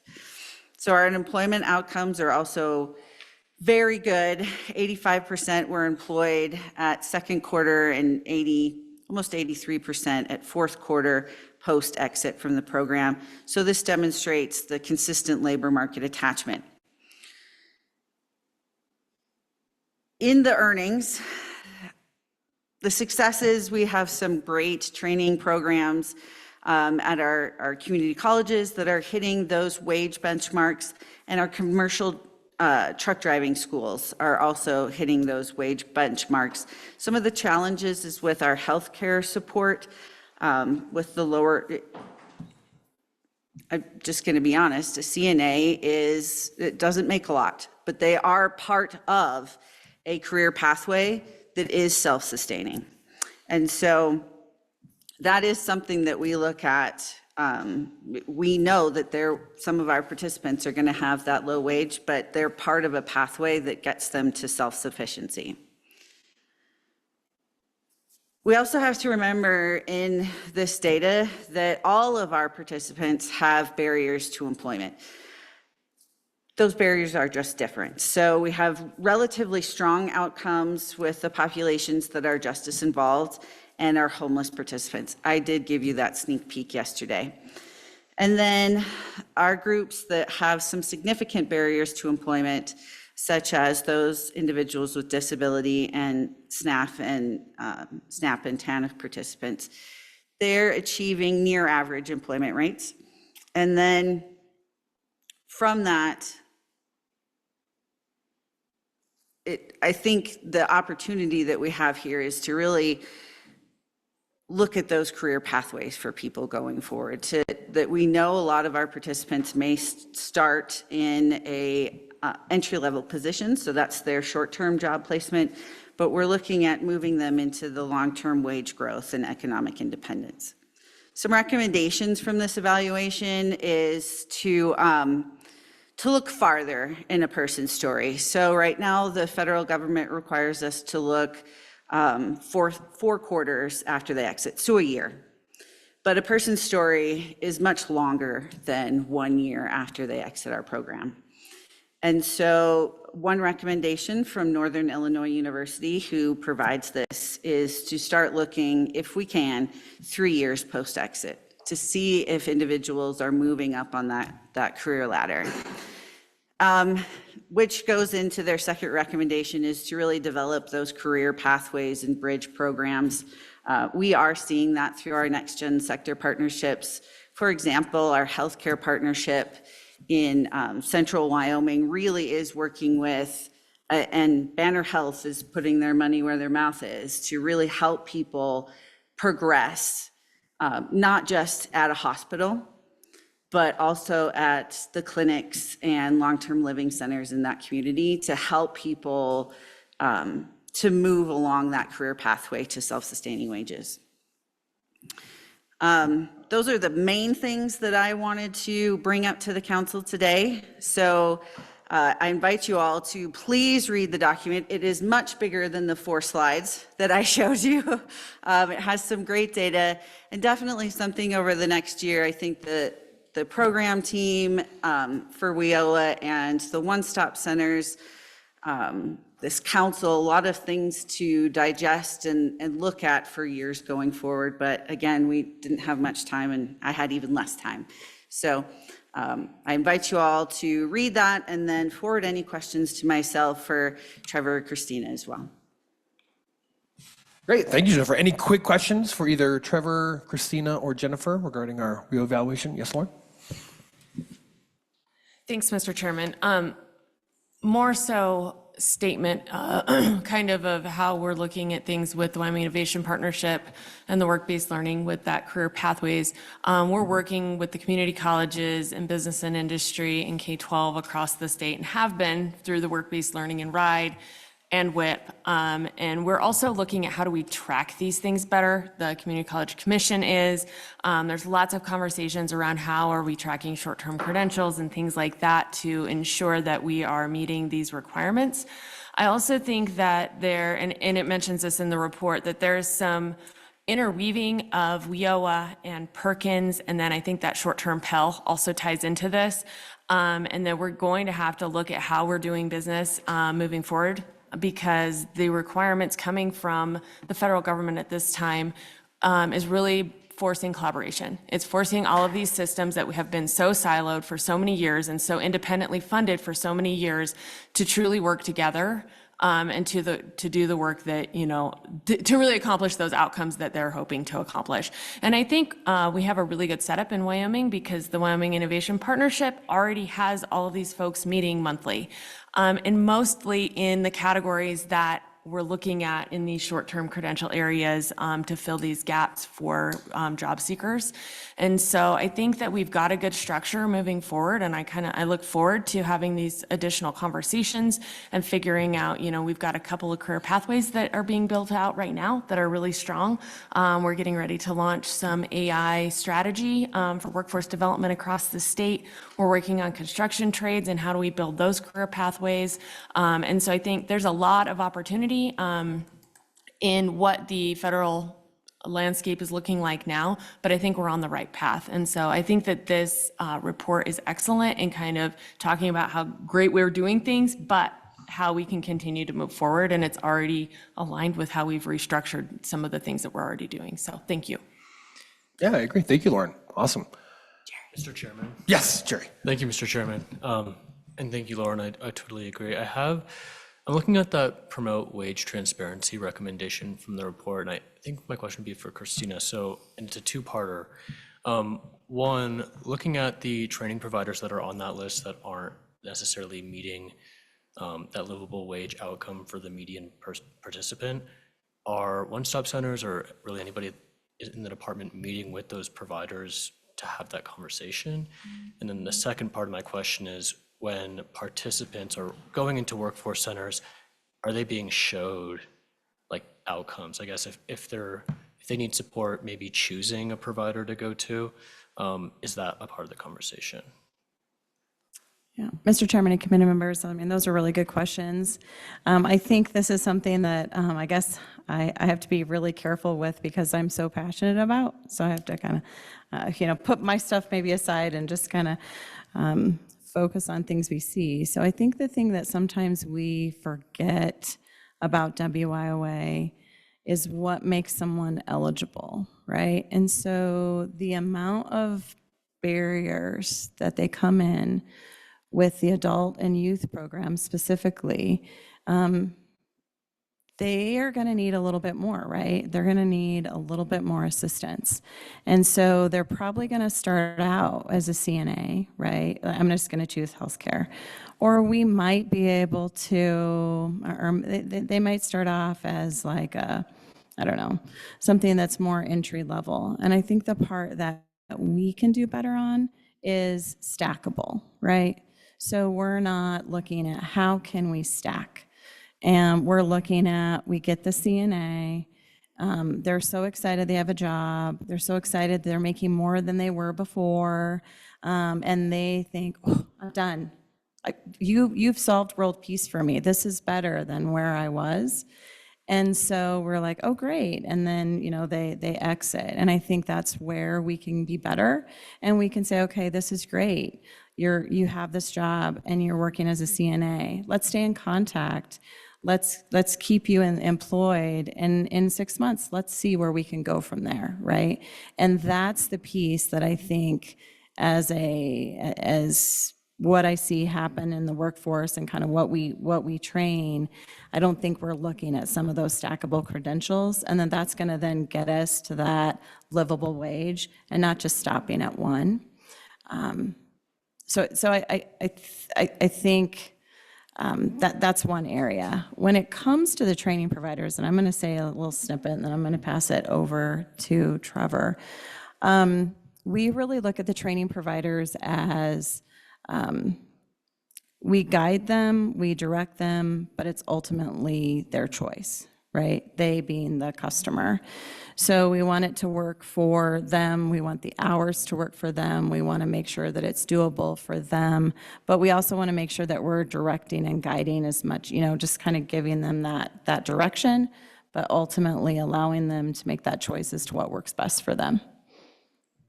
Yeah, one of the big pieces in the legislation around these programs is consumer choice. So ultimately, the people having the decision on what direction they're going to go. I think with the eligible training provider, with this evaluation, it's a great opportunity for us to look at the eligible training providers that we have and if they fit and if they're still a good fit for what we need in our state. And so I think that's something we're going to be diving into over the next several months. Ultimately, I think if you boil these programs down, the goal is somebody comes in and we get them on that pathway towards success. Like we're often not always going to see them make that livable wage with that first job after training. And I think that's what's hard sometimes with this data, is it doesn't look at where they were beforehand. So we're not saying this person was, working a minimum wage job and then now they're making, maybe it's only $18 an hour, but that's $10 more per hour. And so they're on that path. And I think like what Christina talked about is making sure that, and I think it's best practice and what we're really trying to get to across the board is that they're having those long-term conversations about, okay, CNA may be your first step. After that, what's going to be the next step? And making sure that they're starting to think about that and think about that future step to get them into where they have sustainable employment. Yes. So I think that you're kind of starting to answer a question that I have, because I'm looking at the chart on whatever page this is, 27. It has all the providers and the livable wages. So help me understand, what are the implications for, where they're well below these poverty levels? What are the implications for these providers? And I asked that part, you're kind of addressing it, right? With okay, so some of it maybe we're starting off with CNAs, and CNAs are part of a pathway to a livable wage, right? And that could be part of it, right? If they're doing a lot of work on those entry level, pieces. But I'm just kind of curious, what is as we look at something like this, what are the implications for the programs and things like that? I can help too, Trevor. So first, we are unable, so some of them we know what the programs are, but right now we are unable to separate out what program the wages are attached to. So some of them we know, the cosmetology schools, you can tell by their name, that helped. And then some of them we could tell are CNA because that's what that provider always does. And so I think going forward, and I think Workforce Pell is going to be a part of this, is that we have the conversations. And we're still waiting for guidance from USDOL, specifically with the eligible training provider list. Many states have revised their policies, and USDOL has said, we're not approving new policies right now because we'll be handing out guidance. So this evaluation, though, I think helps in future policies, but we always have to keep in mind the barriers, as Christina has said, but also the career pathways. So there are necessary occupations in our communities, and it's undeniable. And a lot of those are entry level and relatively quick to train. And so if it makes sense, it makes sense. But policy going forward, this evaluation is really helpful, but we have to have guidance from USDOL as well. And so a lot of uncertainty about even that, but we know we have to have data to go forward, and we know that career pathways are absolutely necessary. And I know Dr. Aldridge has a different term for it. A lot of us do. Department of Education and Department of Labor are really good about calling the same thing many different words. And so creating those bridge programs, creating those career pathways, I think is definitely part of the future. And then conversations at the end of the day with training providers and participants. And I think just to add to one of the I don't know if it's on this page. I think it's the very top bullet point on that page that was up, talked about tracking the data longer term. You know, like at this point, we're looking at what we're required to submit for our federal reporting. But that would be a great insight to see, 3, 5, however many years down the road, are these people on that pathway? And if we're finding they're not, then that's an opportunity for us as a state to look at and figure out how can we make sure that this is leading to pathways, or is this just, this is dead end training, and we need to evaluate if that's appropriate to have or not. And I agree. I think the only other thing I would add is, we also are in a time of uncertainty, right? Like we don't know if is it MASA? Is it WIOA? Is it what will be the amount of money we get? How will it change the landscape? And in some ways, I love WIOA. It is a passion, but there are a lot of rules. There are a lot of regulations that we have to follow. And we are so minimally funded, right? So, you can only be in training for 2 years. Well, right now our cap is 13,000. So when you look at all these things, we have to look at that as part of the conversation as well, right? So I think once we know a little bit more, I think we are all at a point where we want to move forward with some of the recommendations or change some of our service delivery. Definitely dive more into stackable, credentials. And I guess I just feel like we're gonna know soon, and we'll be able to make some really good decisions on how we move forward with this. Awesome, thank you. All right, great conversation, and we just got a few more topics now before we begin to wrap up. So the next topic that we're going to jump to, which I'll make this really quick, is the nominations for how the nominations for the next chair of this council is going to work. So as you all, I think, are aware, my 8 years of being on this council is coming to a close. So my last day as your chair will be March 31st, and your next chair will begin their appointment on April 1st, and that's not an April Fool's joke. So I've been partnering with Director Gagan and Jennifer, and we looked at the bylaws. It was another opportunity for us to update the bylaws to make this process more clear. So we did kind of come up with a process for right now, since it does have to kind of get going sooner. Ideally, we would have the new chair's appointment at least identified in January of next year, would be, depending on the governor's appointments and stuff. That would really allow me and the new chair to really have some time, like 3 months, to sync up and really kind of connect and make sure we're on the same page, et cetera. But how it's going to work is, and we're going to also, one of the things that we've added to one of the subcommittees, the advocacy committee, we have given them the responsibility to oversee kind of bylaw stuff, so looking at draft bylaws.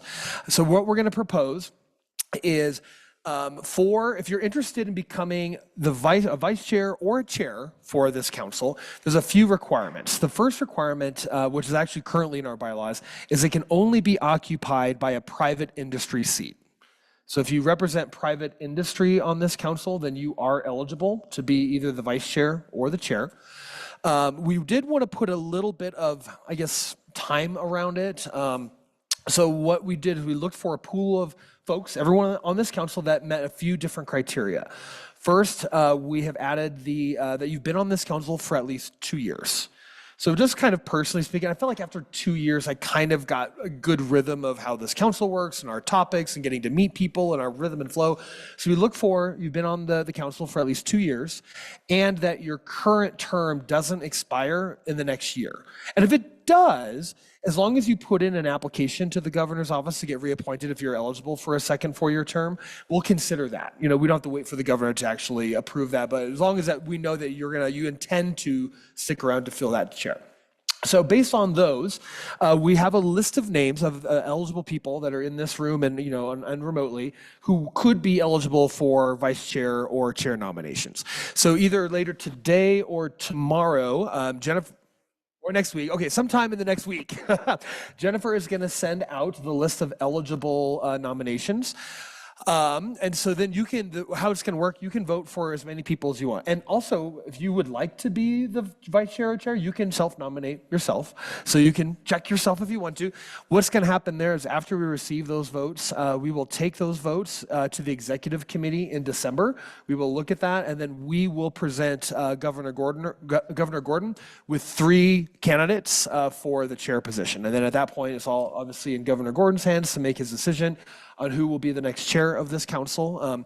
So that's kind of the plan, and then this will all get written down into the bylaws. So advocacy committee, get ready in December. You're going to have a draft for you to kind of have your first look at, and then hopefully we'll present those final changes in our my last meeting with you guys over Zoom in January.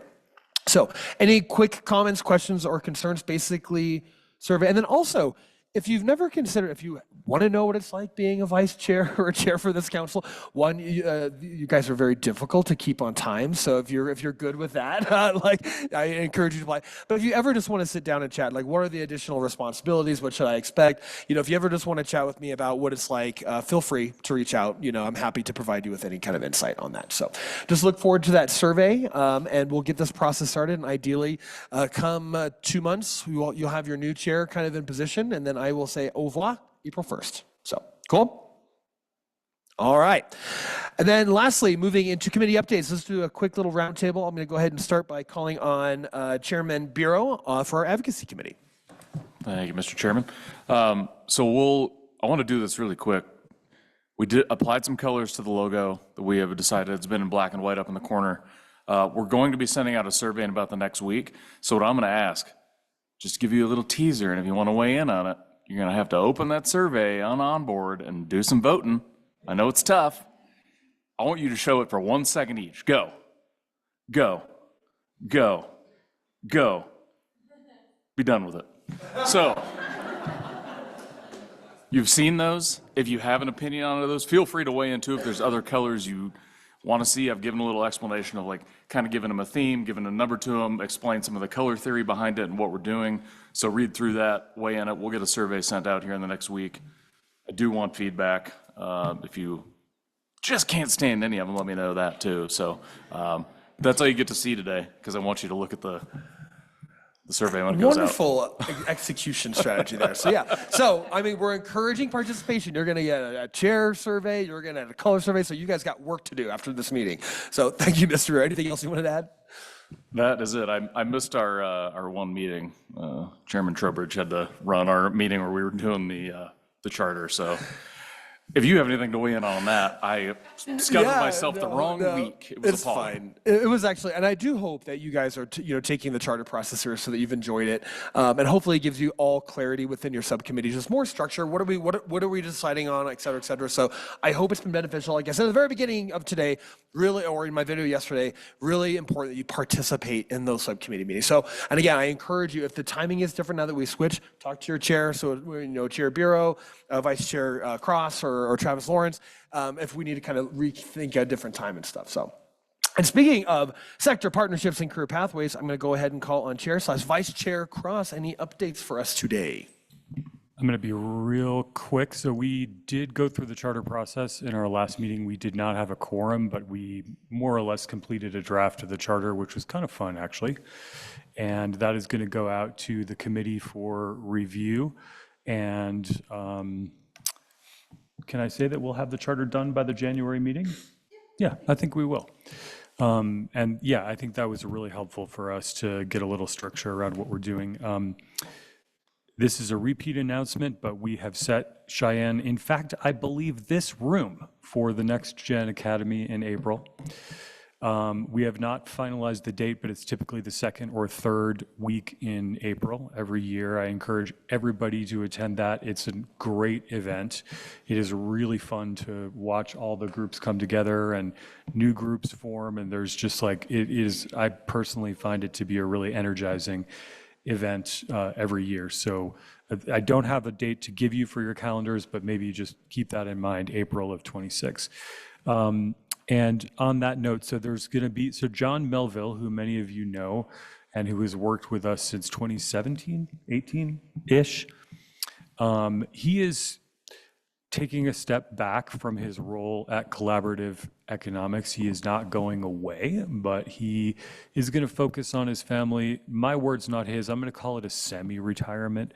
But so Lynn Vossler, who has been a facilitator at numerous previous academies, is going to step in and become the primary facilitator for Next Gen Sector Partnerships in Wyoming. She is wonderful. She's worked with a lot of the partnerships already. She is located nearby in, I think, Fort Collins, right, Jennifer? Yeah. Right, and from Wyoming. So John has done, I made a comment one time that if you gave him a blank square, he could draw every county and city in the state of Wyoming. He has spent an enormous amount of time here, and his dedication has been really important, but he comes from farther away. So I think there's a lot of advantages to Lynn becoming the primary facilitator, not a knock on John at all. John's been wonderful. For those of you who have worked with John or know John, I would encourage you to reach out to him and express your thanks for all the work that he's done. And again, he's not going to disappear. He's just going to go into the background a little bit. My hope is that at a later full council meeting, we might have an opportunity to acknowledge John more formally. And that is my update. Thank you. Awesome. Thank you, Vice Chair Cross. Yes, it'll be sad to see. He's just an energetic, has been awesome. So, yep. And then we do not have Chair Lawrence today for strategic performance and finance. I don't know, Brenda, would you be able to speak to any updates on strategic performance? I know, hotspot, or I can have Jennifer. All right. I'm like, well, boom. okay, yeah. Just quickly, our committee, we do review ETPL listing requests, checking their applications for that. Also reviewing, grants. We did look at the DOC request that came before us. Also worked on our strategic plan, I guess that's what we're calling it, charter, sorry, use the wrong word. Other than that, unfortunately, Travis couldn't be here today, so we're just moving along. We probably are gonna change our meeting dates because we're having a hard time getting a quorum as well. So thank you for that opportunity to be on the You're spot. very welcome. Hot seat. Awesome. Well, thank you all for your updates today. And we're moving into kind of the last one. Any public comment opportunities or any quick council discussion announcements? This is your one final time to turn your mics on. And do we have any public comments online or any questions so far? Okie dokie. Well, with that being said, I want to wish you all a very merry and happy holidays coming up. Stay safe, have fun, eat lots of good food. Huh? Oh, yeah. It's like, oh my gosh, yeah, the holidays are here. This went by really, really fast. And of course, I will see you all in January remotely via Zoom for our, January 15th. Is that the date? January 15th.